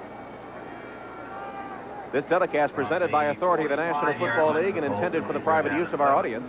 Any rebroadcast or other use of the telecast without the express written consent of the New England Patriots and the National Football League is prohibited. This game the property of the NFL, the Colts and Patriots, all rights reserved. 6 defensive backs in, 4 wides for the Colts on 3rd and 7. And they stay on the ground to Albert Bentley. Loss of 1 on the play. Ed Reynolds ready for the run and made the stop on Bentley. 4 wide receiver formation, the rocket formation for the Colts, but they stay on the ground to no avail. Watch number 56, Andre Tippett, in pursuit here. He reads it, it's going to be run, and then he just starts hustling across the field. Again, I don't know why these Colts are trying to run the ball so much when they've already proven for 8 straight weeks that they're not good at it. Well, Stark is good at punting the football. He's on the field now. Irving Fryer awaits the kick and fields it at the 14. Fryer with a good return to the 28-yard line, tackled there by Keith Thaler. 13-yard return after a 41-yard punt.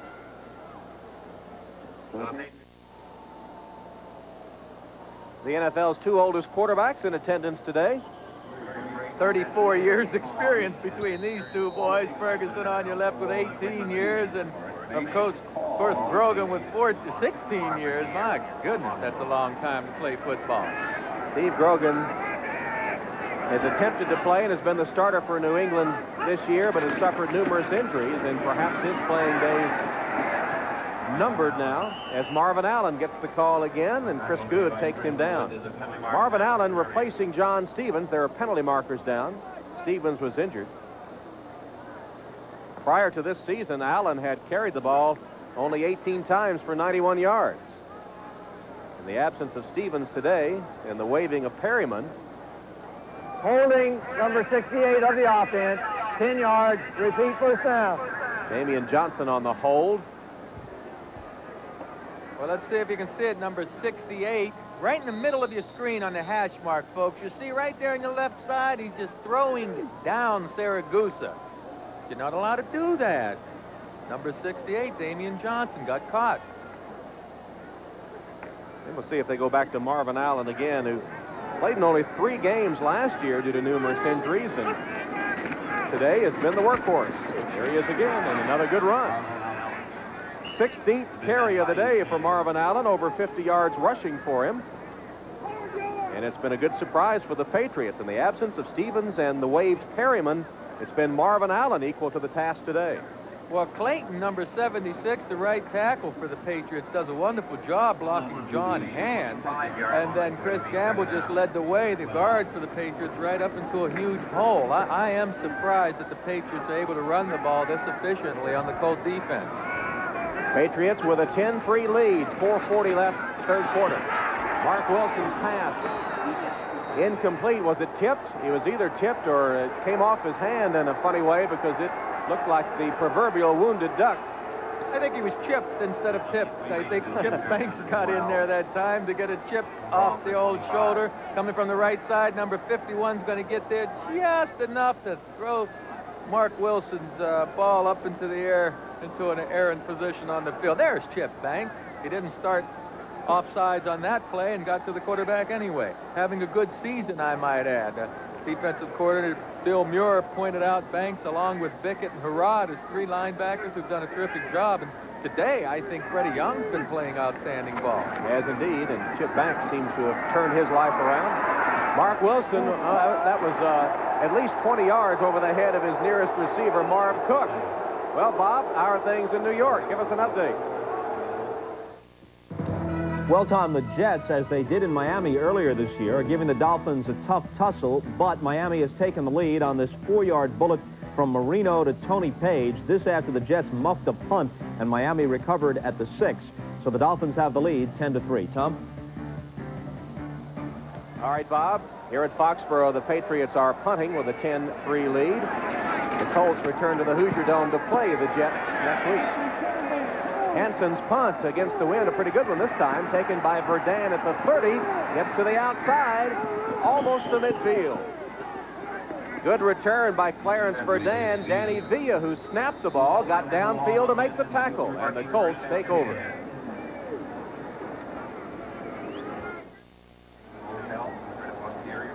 Fans are bundled up here at Foxborough. They know how to deal with the cold here, though, and even though the pictures look pretty sunny to you, it's a chilly afternoon. Temperatures in the 40, and with the wind chill has to be down there pretty good. First down, Indianapolis at their own 49-yard line, trailing by 7. George across the middle, incomplete. Intended for Jesse Hester and broken up by Ronnie Lepet. Well, it's been a long dry spell for the Colts here in Foxborough. The last time the Colts won here, they were the Baltimore Colts. It was 1983. Tony Collins of New England is tackled. He fumbles the ball, and Colt linebacker Johnny Cooks picks it up, rambles all the way into the end zone as the Baltimore Colts beat Ron Meyer's New England Patriots 29-23 in overtime, the last Colt win at Foxborough. Ron Meyer on the other side of the field that day.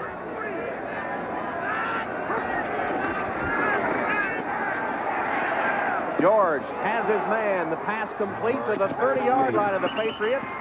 Hester finally spun out of bounds after a 22-yard gain and a Colt first down. Rod McSwain got him out of bounds. Now, this is the way Jeff George should set and throw. Look at his balance. Watch, he'll stop and get his feet under him. Perfect balance and delivers the ball right on target. He's got to really stress that footwork, Tom, and establish some better balance back in that pocket. He's already gotten sloppy delivering the ball falling off balance, and he's got to correct that mistake that he's developing a bad habit of. Colts trying to bid to tie this football game up. We've had a scoreless third quarter, 3:46 remaining. Indianapolis with a first down at the 28-yard line of New England. Dickerson, first carry of the second half. He's inside the 25, down to the 23-yard line, with a tackle made there by Tippett and Williams. Now, that was a good surge by the offensive line. Opened a crack for Dickerson to hit, and he fought forward for the first down. Looks like Phoenix might be making a little comeback against Buffalo, Tom, but I'll bet they don't catch him. Cardinals still in the game, though, and New Orleans They trailed 7-0 in that game against Tampa at one point, and look what Chicago's doing to Atlanta, 24-3.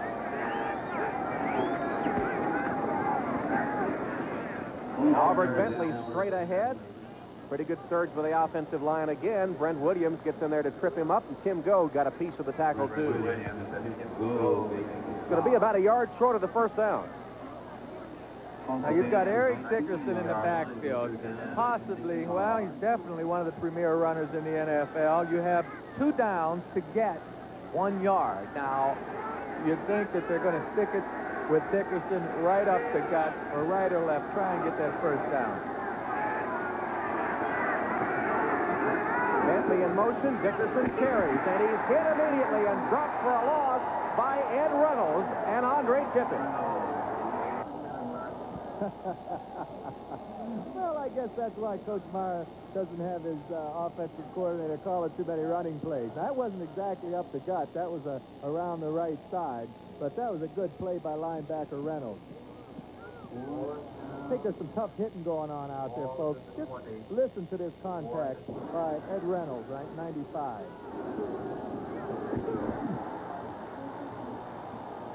Out. Eric Dickerson has been held down, if you count this one, to 5 straight sub-100-yard rushing games. Biasucci will attempt the field goal. 37-yarder with the wind. It's good. Dean Biasucci with his second field goal of the game cuts the Patriot lead to 4.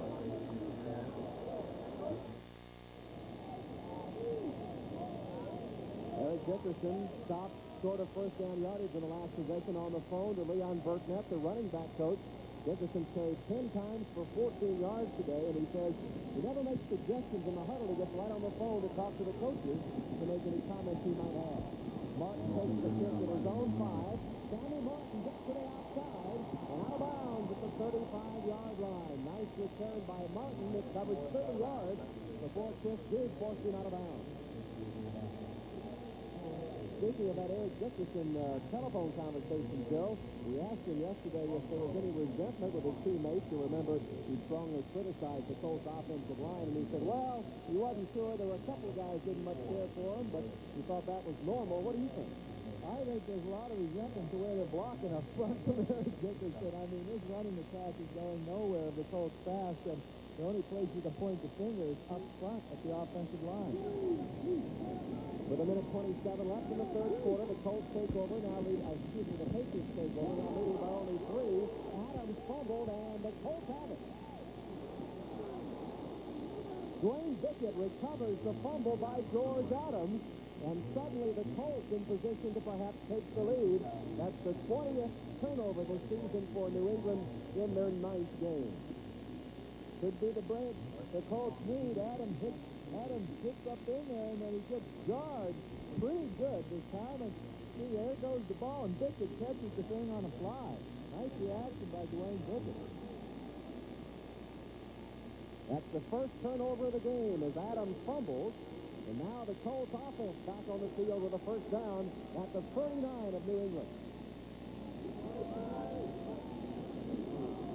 George on the play-action pass, feels the pressure, and throws it away. That could be grounding. Yes, there goes the flag. Oh, no. I can't believe it's called grounding. That's not grounding, Tom. Richard Harvey was putting the pressure on him, and I don't think there was a receiver close. Oh, sure. Number 81, Pat B. If anything, they might call Joe a late hit or something, but if they call intentional grounding, it's one of the worst calls I've ever seen. There is no flag. Number 81 was in the vicinity. There is no flag. Send him down. I'll tell you, that's one of the most inconsistent calls we have in the National Football League. I wish there was a way they could straighten this thing out. Here you'll see on the left of the screen, number 81. That's Pat Beach right there. The ball's low. If it were higher, it would have been a completed pass. But I've seen time and again these officials in the NFL calling the quarterbacks for intentional grounding, which is okay if it is, but other times when they don't call intentional grounding, and I think that that's awful. I think last week the Colts had one in their own end zone that should have been a safety when George did throw the ball out of the end zone. Well, I think Jerry Austin called it. Beach was right on the sideline, and the players were standing up there in the white jerseys. I think he didn't notice Beach was right there on the field of play, and frankly, I didn't either. That pass is tipped, and it falls incomplete as the Patriots had a chance to to intercept the tip ball. Marion and Hurst knocked the Jeff George pass away. But George stays in there nicely this time. You watch him move around in the pocket. He steps up nicely, has good balance, and he delivers a strike right there. Just Dickerson didn't expect the ball to be coming that hard that quickly. Could have been caught had Dickerson reacted a little bit more quickly to it. Jeff George, as we look at our Hurst 10-minute ticker once again, Jeff George has hit 3 of 14 today through the air, 54 yards, facing a 3rd and 10 here. 5 defensive backs on for the Patriots.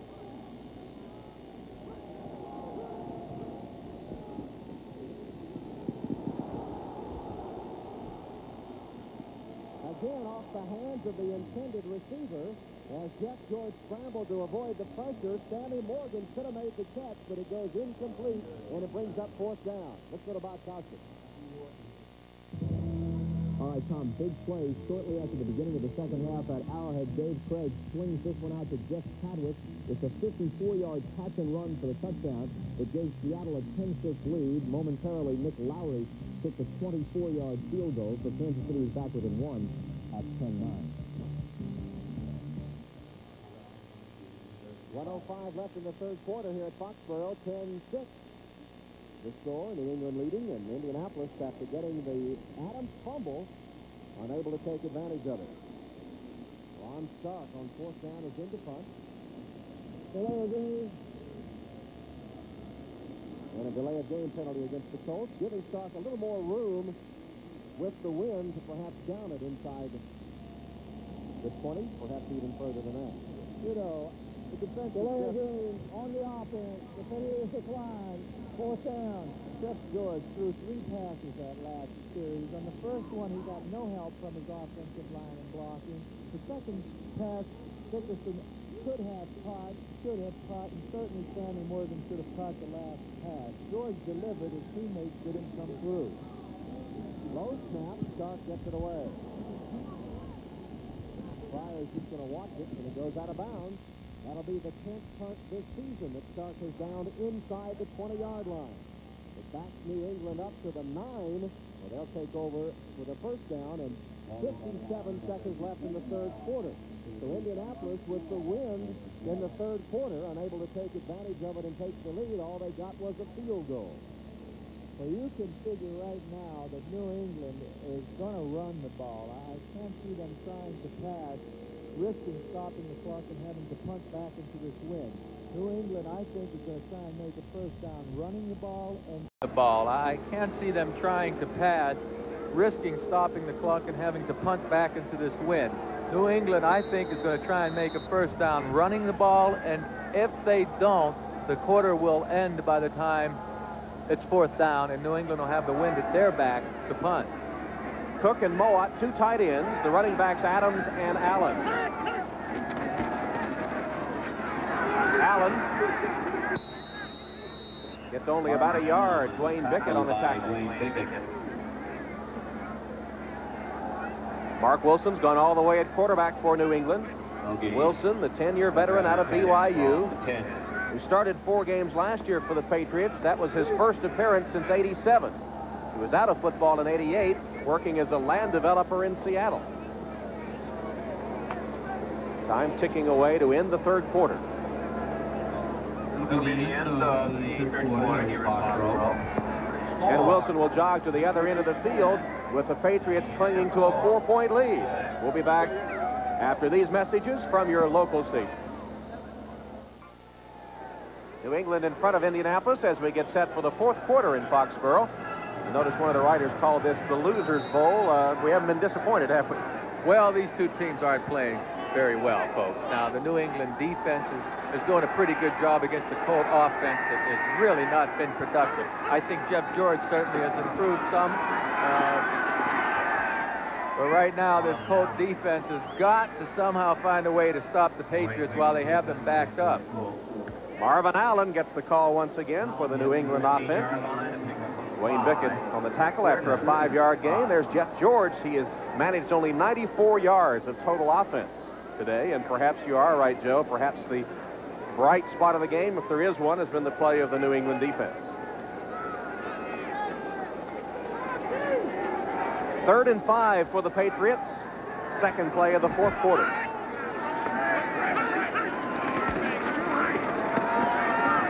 Marvin Allen trying to pick his way forward and is stopped short of the first down. Keith Taylor came up from the strong safety spot to make the tackle. And it'll be fourth down in a punting situation for Brian Hansen, who will punt with the wind this time. Chip Banks, number 51. You see Irving Fryer trying to get a block in there, and Banks is being blocked from all sides, but he gives it the effort nevertheless. Hansen has averaged 32 a punt. The long one came with the wind, which is what he has now.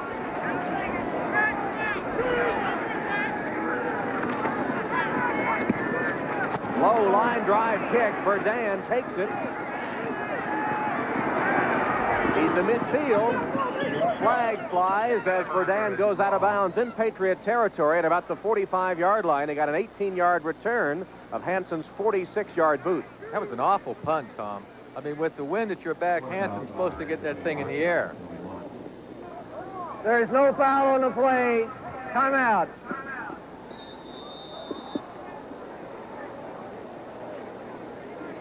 Here's Hansen. As I say, folks, he's supposed to hit this ball a little bit higher, check his dropout. He hits the line drive, and we'll be back after these messages.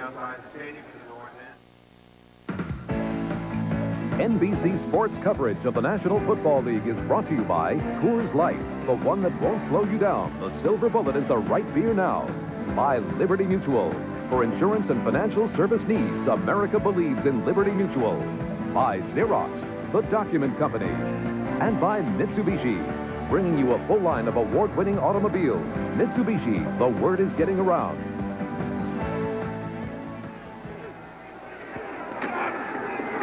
Eric Dickerson on the carry for Indianapolis. First down carry, gets about what he's gotten all day, a loss of one.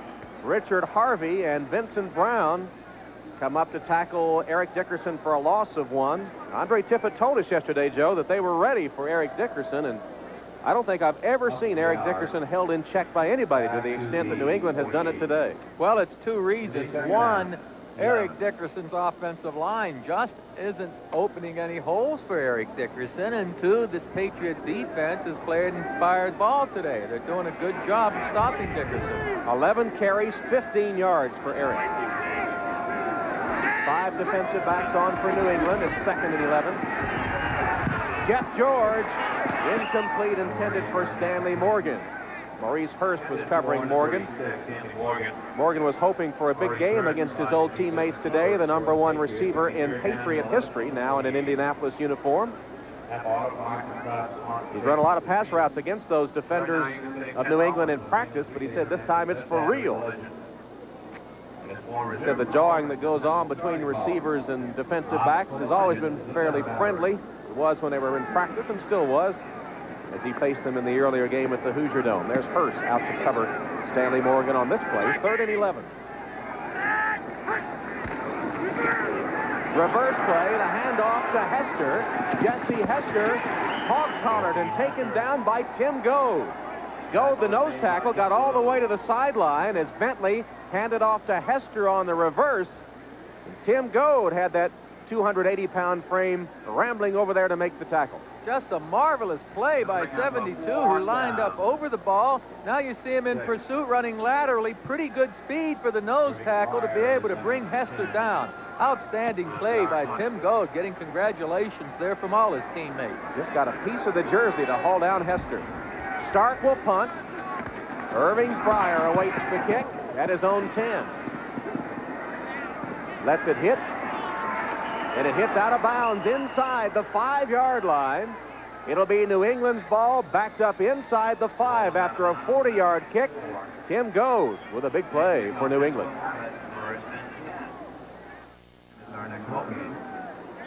New England leading, but with poor field position here at their own 4-yard line, and the Indianapolis defense needs to make a big play here, Joe. Well, I think they should climb up on the line of scrimmage now. I think everyone believes that New England will try and run the ball, so the Colts ought to get 8 guys up front right now expecting the run.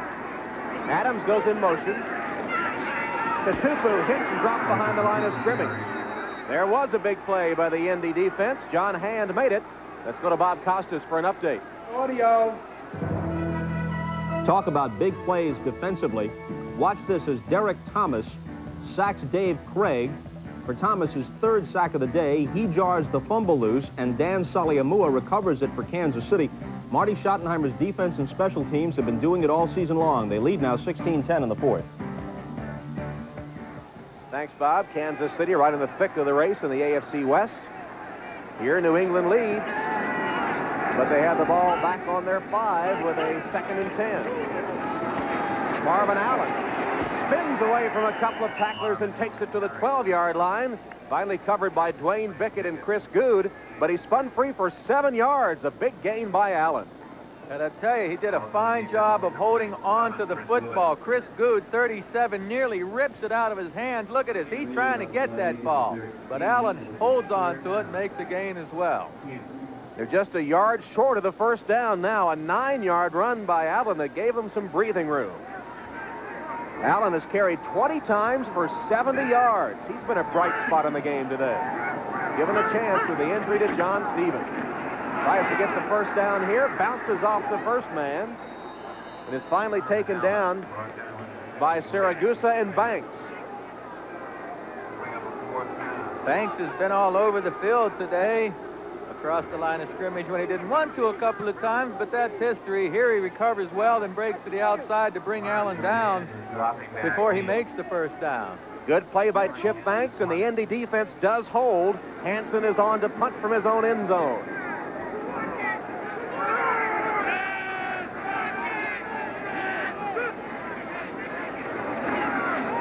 No pressure on Hansen, who gets another low line drive kick that's taken by Verdun at his own 45. Fumbles, then retreats. Now turns the corner. Into Patriot territory and out of bounds at the 45. Verdun fumbled it initially, but made it a 9-yard return after the punt had covered 42 yards. Jaroszczuk finally forced him out. Oh, now, if Verdun handles this ball cleanly, they're going to have better field position. Verdun, because of his speed, was fortunate to get outside there, and Taylor throws a decent block to get some of that field position back, but it's a shame that Verdun didn't handle that ball cleanly to begin with. Still, the Colts have decent field position as we check our Xerox 10-minute ticker.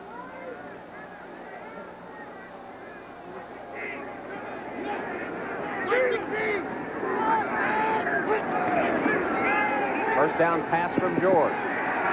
Scrambling and sacked. Andre Tippett got him, the second New England sack of the day. Takes it all the way back to the Colts 48-yard line. And give credit to that Patriot secondary for that sack as well, because Jeff George sits in the pocket, looks around, and doesn't have anyone to go to, you see. Right there, he has no receivers, and it's a good thing George switched hands with that ball smartly. He didn't have the fumble. Oh, Andre Tippett was trying to get that ball out of Jeff George's hand. Tippett, addressing the play of the New England defense this season, told us yesterday it all comes down to attitude, and some of the young players perhaps don't have the proper attitude, the right frame of mind, the urgency it takes. George for the sideline, incomplete, intended for Stanley Morgan. Pretty good coverage by Ronnie Lepet, his old teammate. Morgan asks for an interference but gets no call. Okay, it was close. It was pretty close. It seemed he was close to his back here. Let's see if contact, and there's a little contact, and I'll tell you what, they could have called that. They certainly could have called that interference, because Lepet may make contact just a bit before that ball gets there. But I don't think there's any doubt about it that Lepet got away with one that time. Should have been a pass interference, but no call. 3rd and 15. Jeff George has missed his last 5 attempts. He's 3 of 17 on the day. Pressure again. They throw a screen complete to Bentley. And he's wrapped up after a gain of maybe 4 or 5 yards. Lepet and McSwain were ready for the screen, and there's Tim Goad over there again from that nose tackle spot. He's all over the field. Good hustle by Tim Goad. And I tell you, once again, I thought Jeff George delivered that ball right on target to Stanley Morgan that time, and if Lepet doesn't get away with that interference there, or doesn't bump Morgan, I think the Colts would have had the first down catch. Instead, the screen pass fails, and now it's 4th down, and Stark is back to punt. He's had a workout today. Picks up the low snap and sends it on its way against the wind, and another good kick. inside the 10 to Fryer. And he'll be wrestled down at the 11-yard line. 39-yard punt with only a 2-yard return. Good coverage again. Jeff George having a rough afternoon. His team still trails by 4.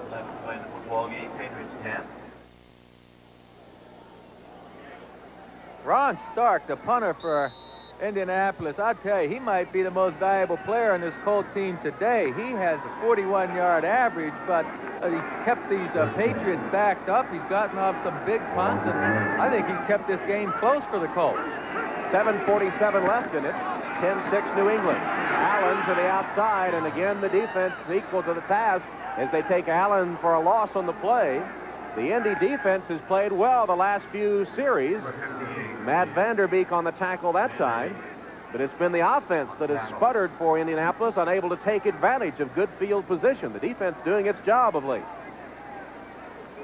Defense of the Colts has been doing a pretty good job. They gave up that one drive early in the game, but other than that, Patriots have only scored 10 points, and when your defense can keep the other guys to 10 points around there, your offense is supposed to be winning the game for you. The Colts can't get anything going offensively. Patriots won the earlier meeting in a low-scoring game, 16-14.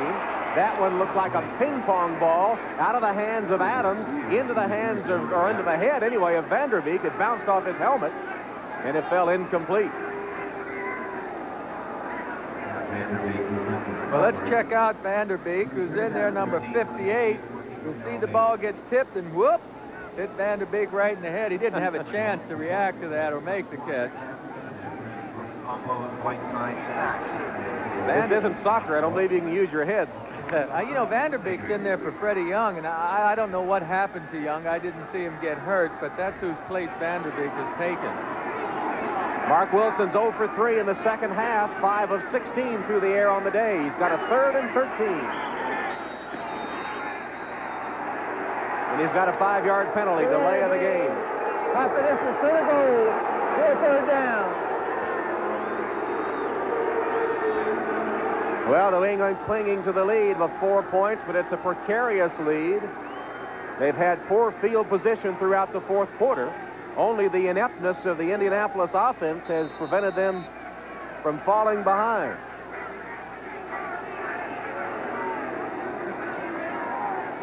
Fryer, McMurtry, and Martin, the only 3 healthy wide receivers for New England, are on the field. Katupu is the only setback. Patriots have converted 6 of 15 third downs. Wilson throws it away.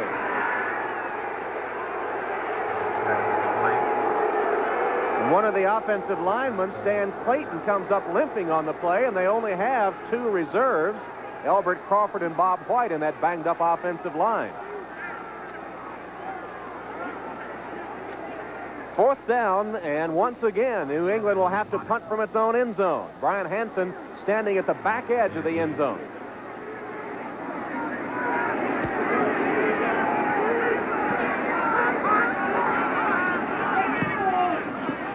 Clarence Verdun comes up and makes it at the 39-yard line, makes the catch there, gets to the outside. He's got Hansen to beat, and Hansen forces him out of bounds at the 7. 33-yard return of the punt by Clarence Verdun after only a 36-yard kick. Great block by Eugene Daniel to spring Clarence Verdun. Well, I'll tell you, this is the 3rd punt that Brian Hansen has not utilized the wind in his favor. He's kicked low line drives each time. The coverage doesn't get down there quickly enough, and because of the line drive, Verdun's able to get back upfield without the coverage being there. Here you see Hansen, number 10, knocking Verdun out of bounds. So Indianapolis, after Verdun's return of 33 yards, with a 1st and goal from the New England 6. Dickerson. Didn't get much to the 5-yard line, thrown back there by Tippett and Harvey. Richard Harvey on the stop of Dickerson. Dickerson not really getting much up there. Harvey, I guess that's using your back to bring down another back. But Dickerson ran right into his back. Why didn't he cut another foot, half a foot to the right, and he was into the end zone? His vision. He didn't see it. He had his head down. If it's up, then maybe he can see that opening. 2nd and goal from the 5. Dickerson again. Looks for the corner of the end zone. Can't turn the corner. Gets a yard to the 4. Andre Tippett strung it out and then cut out Dickerson's legs to get him down after a 1-yard gain. Dickerson, I don't know if he's lost some speed. He doesn't look that fast getting around the corner here. He never really turns on a burst of speed. Of course, with Andre Tippett in pursuit, another fast runner, I guess it just doesn't look like Dickerson's going that fast. Timeout, Indianapolis. That's their first. It will be a So Indianapolis calls a timeout, facing a 3rd and goal from the 3 when we come back.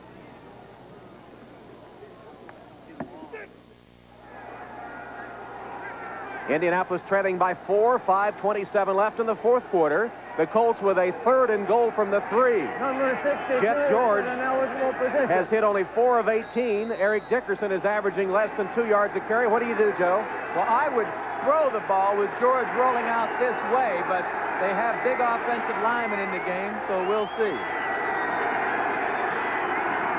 Dickerson in motion. Bentley straight up the middle into the end zone, but the play stopped by penalty flags.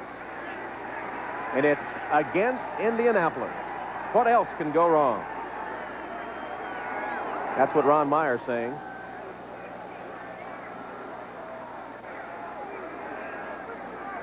Ball start, right tackle, 5 yards, still 3rd down. Brian Baldinger is the right tackle, normally a guard, but playing tackle in the absence of Kevin Call, and he's guilty of the false start. On the right side of the screen, let's see if we can see, right? Oh, that doesn't look like call. That's Pat Beach, 81. The official said the right tackle, but that appeared to be the right end, Pat Beach. So Beach guilty of the false start, and now it's 3rd and goal from the 8-yard line. 3 wide receivers set to the left. Bentley in motion. To the end zone, incomplete. Intended for Bentley. Now 4th down. 4th and goal with 5:24 left, and Joe, the Colts have got to go for it. Oh, I don't know that they need to go for it here. I tell you, 3 points and another field goal give them the win. Watch George now. He sets pretty good right here, but the ball's just a little bit out in front of Bentley, and Coach Ron Meyer certainly is a bit disappointed with, oh, we almost had it. I am surprised that they're going for it here on 4th down, Tom. Well, only 5:24 left and down by 4. Yeah, but your defense has shut down the Patriots the last 2 series. George will throw for it.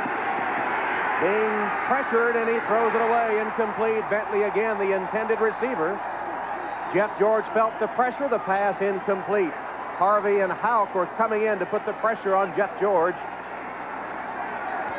Well, George gets pretty good pass protection. The receiver on the right side of the end zone crossing is just overthrown once again. I tell you, Jeff George has got to get his feet under him. Once again, he's backing around as he's throwing. He's falling off balance as he's throwing. He's not getting the proper balance that's necessary to throw the ball accurately. I know he's a good passer. Heck, he's the #1 choice, but his technique is very poor. Meyer's not happy. You can't let this young quarterback continue to throw on the move the way he has been. Somebody has got to take hold of Jeff George. Number 62 on 3rd down had reported as eligible. Then he played ineligible. That makes an illegal substitute, but the penalty is declined. 1st down. Boy, am I glad he let us know that. Gee whiz, I don't know what would have done if we... Anyway, Jeff George has got to have somebody take him aside and say, Jeff, get your feet under you. I know you have a lot of things to think about, but the technique is vital. He's gotten away with his gifted passing abilities of throwing off balance and all, but this is the big leagues, and he's going to have to get under control more and on balance to throw more accurately. Now the defense called on to make a big play again and hold New England to get the ball back. Pass is complete from Wilson to Marv Cook, his tight end, short of the 1st down, out to about the 15-yard line. Matt Vanderbeek stops Marv Cook after that completion. Yeah, the defense is being called on again to stop the Patriots. I don't know why they didn't kick the field goal, Tom. I know you mentioned there were 4:58, 4 minutes left in the game, but a field goal and then a defensive effort, you're going to get the ball back, and then a field goal would win the game for you. I was surprised they went for it on 4th down. 2nd and 3. Allen didn't get very much. Maybe a yard. Vanderbeek again on the tackle. Vanderbeek, the rookie from Michigan State, a free agent playing in place of Fred Young, who was having a big game, and Vanderbeek is taken right off where Young left off. He's made several key plays since he's come in. Well, I tell you, I'd happily explain what's happened to Freddie Young, why he's not in the game if I knew, but we haven't received word from the Colts on Young's absence yet, and Young had a good game going. Vanderbeek started a game against Buffalo and had 6 tackles in that one. Honorable mention all Big Ten and a 2-year starter for the Spartans. Michigan State. Fumble by Wilson, he got it back.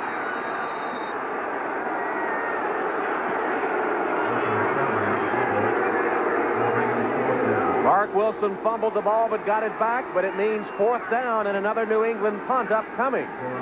Verdun almost broke the last one for a touchdown. Yeah, but they got nothing out of it, too. You know, and Hansen, the pressure's on Brian Hansen now, who's had the wind at his back his last 3 punts and has hit 3-4 punts. Punting again from his own end zone.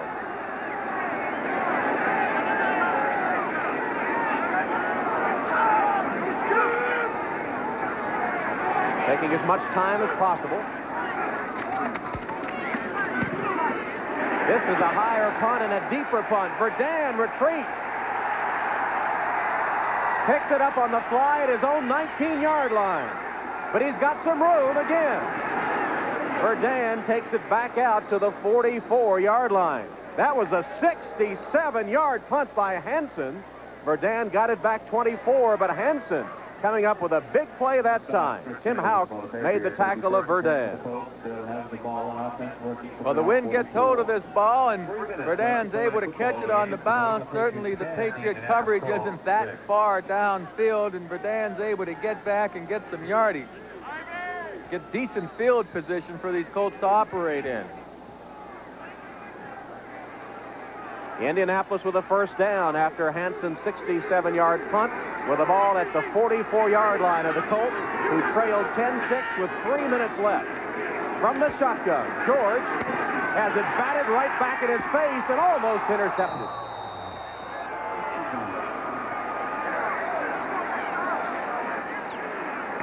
Brent Williams almost had a chance to pick that one off and have a lineman's dream of a touchdown.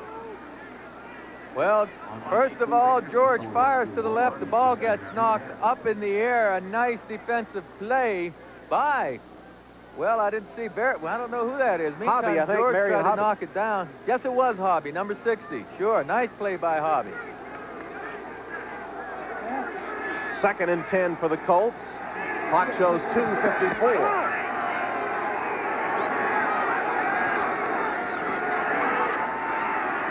George again has it batted down and almost intercepted by Hobby. Tim Goad, the man that batted that George pass down.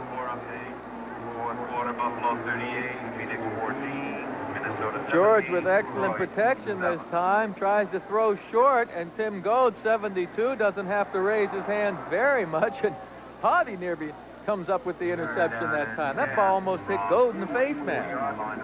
3rd down coming up for Indianapolis. They've converted, get this, 1 of 13 3rd downs today.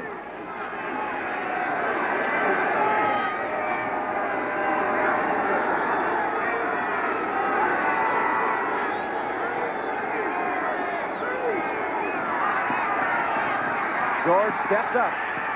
Little touch pass complete to Bentley. And Bentley has a 1st down inside the 35 of the Patriots. Tim Houck brought him down, but Houck had his back to the ball. George just lofted it over his head into the arms of Bentley for a 22-yard gain. I tell you, this shows you something about Jeff George's ability to put some touch on the ball. He's a passer. He's not a thrower. He can get that ball out there any way that's necessary. Here he puts a nice little touch on that pass, and Bentley's able to make the big catch. Running play to Dickerson. He bounces outside. Pretty good game that time. About 8 yards for Eric Dickerson, who's tripped up by Tim Houck. Clock approaching the 2-minute warning. Dickerson out of bounds, stopping at 2:10. As Dickerson, with that gain, finally has moved into 5th place in the all-time NFL rushing list, passing John Riggins. There's Ron Meyer trying to get Dickerson around that corner. Go, Eric, go. Yes. 2nd and 2 for the Colts.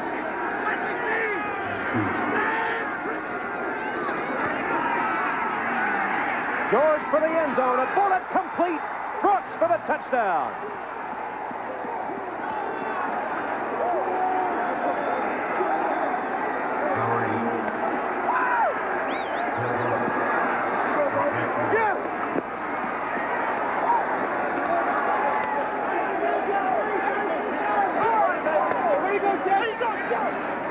Jeff George firing a 26-yard strike to Bill Brooks, who cut inside Ronnie Lepet and made the catch for the touchdown. Brooks, who went to school at Boston University, with his 20th career touchdown.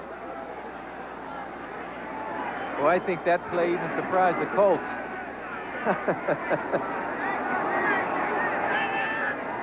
Jeff George, first time today, has completed 2 in a row.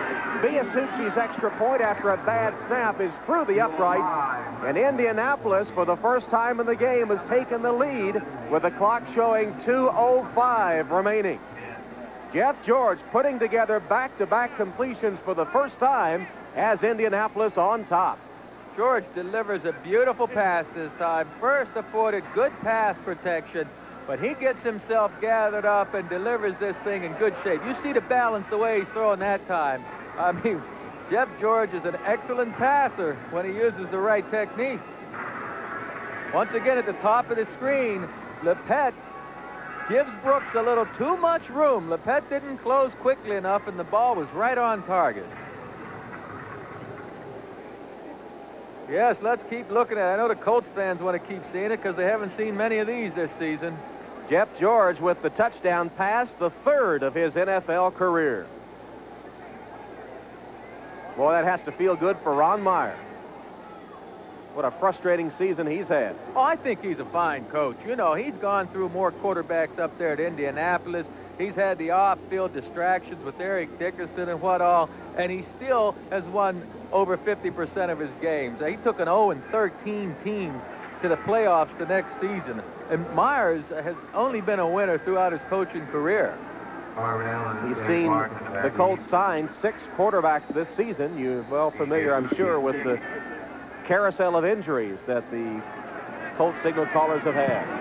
Biasucci's kick taken by Marvin Allen. Allen with a nice return to the 29-yard line where the Patriot offense takes over. But first, the 2-minute warning. Indianapolis now with a 3-point lead.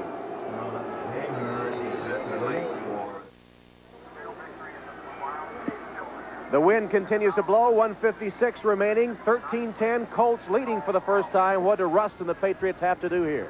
Well, they have the wind at their back. I think they have to keep calm. They're throwing against the defense that throughout the season has given up a lot of completions, and the Colt defense hasn't really harassed the quarterback. I think Mark Wilson, with his experience, knows that he has a lot of time left to at least get in field goal position for the tie. If not, get down there for the touchdown. The Patriots have 3 timeouts left. There's no hurry whatsoever for them.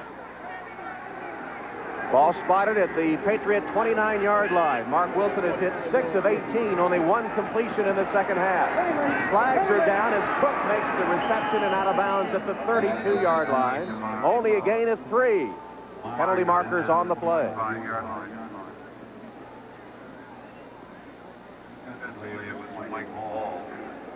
Oh, boy. You know, penalties, mental mistakes just drive these coaches nuts. Coach Rust now has one of his illegal players. motion, number 76, offense, 5 yards, still first down. Has his right tackle in the game, Clayton, who's playing because Villa, the regular right tackle's at center. Well, Clayton goes in motion that time and gets the penalty. Clayton limped off the field after the last series for the Patriots, but he's back out there. They don't have many numbers, and guilty of the penalty that time, which makes it 1st and 15 from the 24. Colts lead by 3. Wilson has a man wide open, and the catch is made as Martin came back to get it. And they'll spot the ball just short of the first down, a gain of 13, and the clock continues to roll. Eugene Daniel on the tackle. Patriots ready.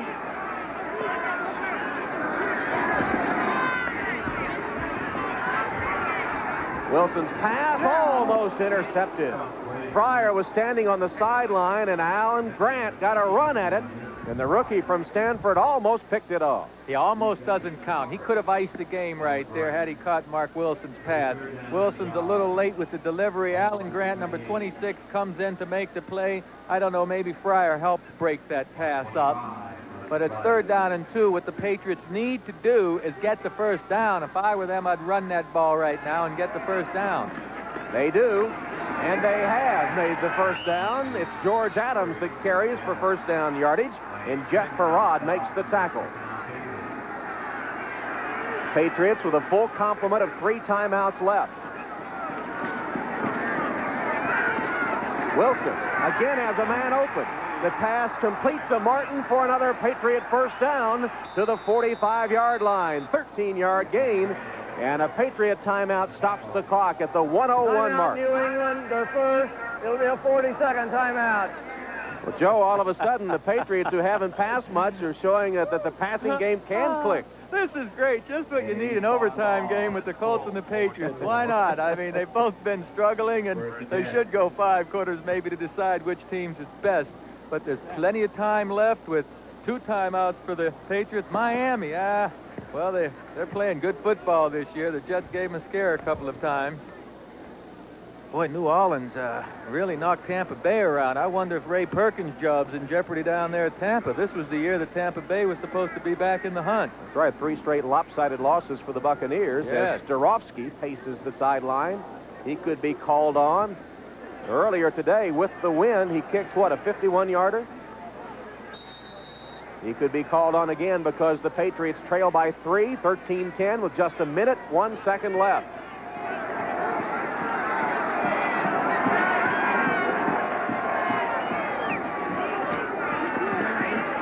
Wilson lost it. Fryer can't get it. 56 seconds left as Wilson sent that one out of bounds when he had to roll out of the pocket to get away from the rush. Now, you see, Wilson did a smart thing right there. I don't know that Hodgson or a rookie quarterback would have the presence to be able to throw that ball out of bounds at that stage and not take a loss. That was a smart play by Wilson when he was under pressure. 2nd down coming up. 56 ticks remaining for Russ' team, looking for their 2nd win of the season, if they can pull it out. Their only victory so far was over Indianapolis at the Hoosier Dome. Wilson with a quick strike, short hop, Fryer incomplete. What did we see? The age of the arm there as the Colts came with the blitz. Wilson knew he had to get rid of it in a hurry, but the arm just wasn't equal to the task. Well, let's take a look at it. He no doubt throws this ball in the ground. Just a bad release and a bad pass that time. Certainly chose the right receiver and made a bad throw of it. It's now 3rd and 10.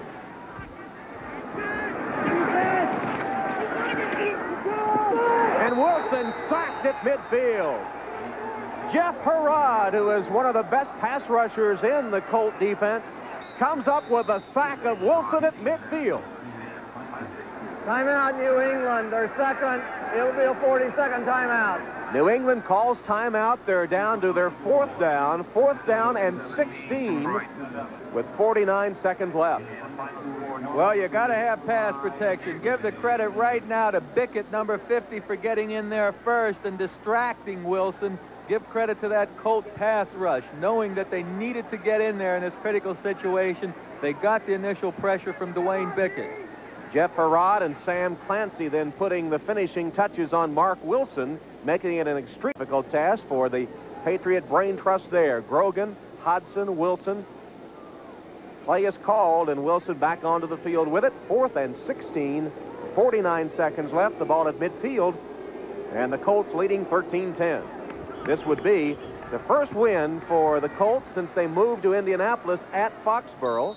They haven't won in this stadium since 1983.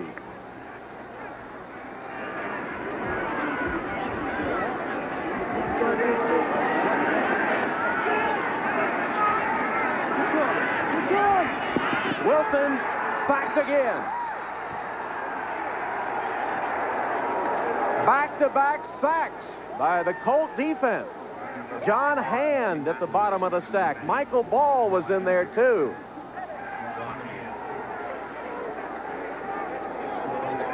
Good pressure by this Colts front, especially on the right side of the screen. It's going to collapse behind Mark Wilson right there. Extreme pressure up there by Chip Banks, I believe, is just falling all over the pound. Harrod was in there too. And John Hand and Michael Ball, they collapsed. Number 62 is at an eligible position. The defense collapsing on Wilson, and the Colt bench celebrating back-to-back sacks to perhaps preserve the win for the Colts. They must now only kill the clock with 44 seconds left. The Patriots have only one timeout.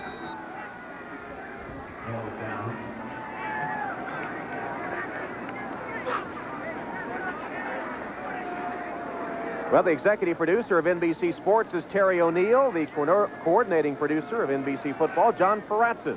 Today's game at Foxborough, produced by Tommy Roy and directed by Brian Sheriff. Our associate director, Al Szymanski, production associate, Tom Bowman, and our technical manager, Ernie DeRosa. Our thanks to all our teammates in the booth, too, for their efforts today on a cold afternoon in Foxborough. As Ron Meyer onto the field to celebrate as the clock continues to tick away down toward the end of the game, and a victory by the Indianapolis Colts, who come from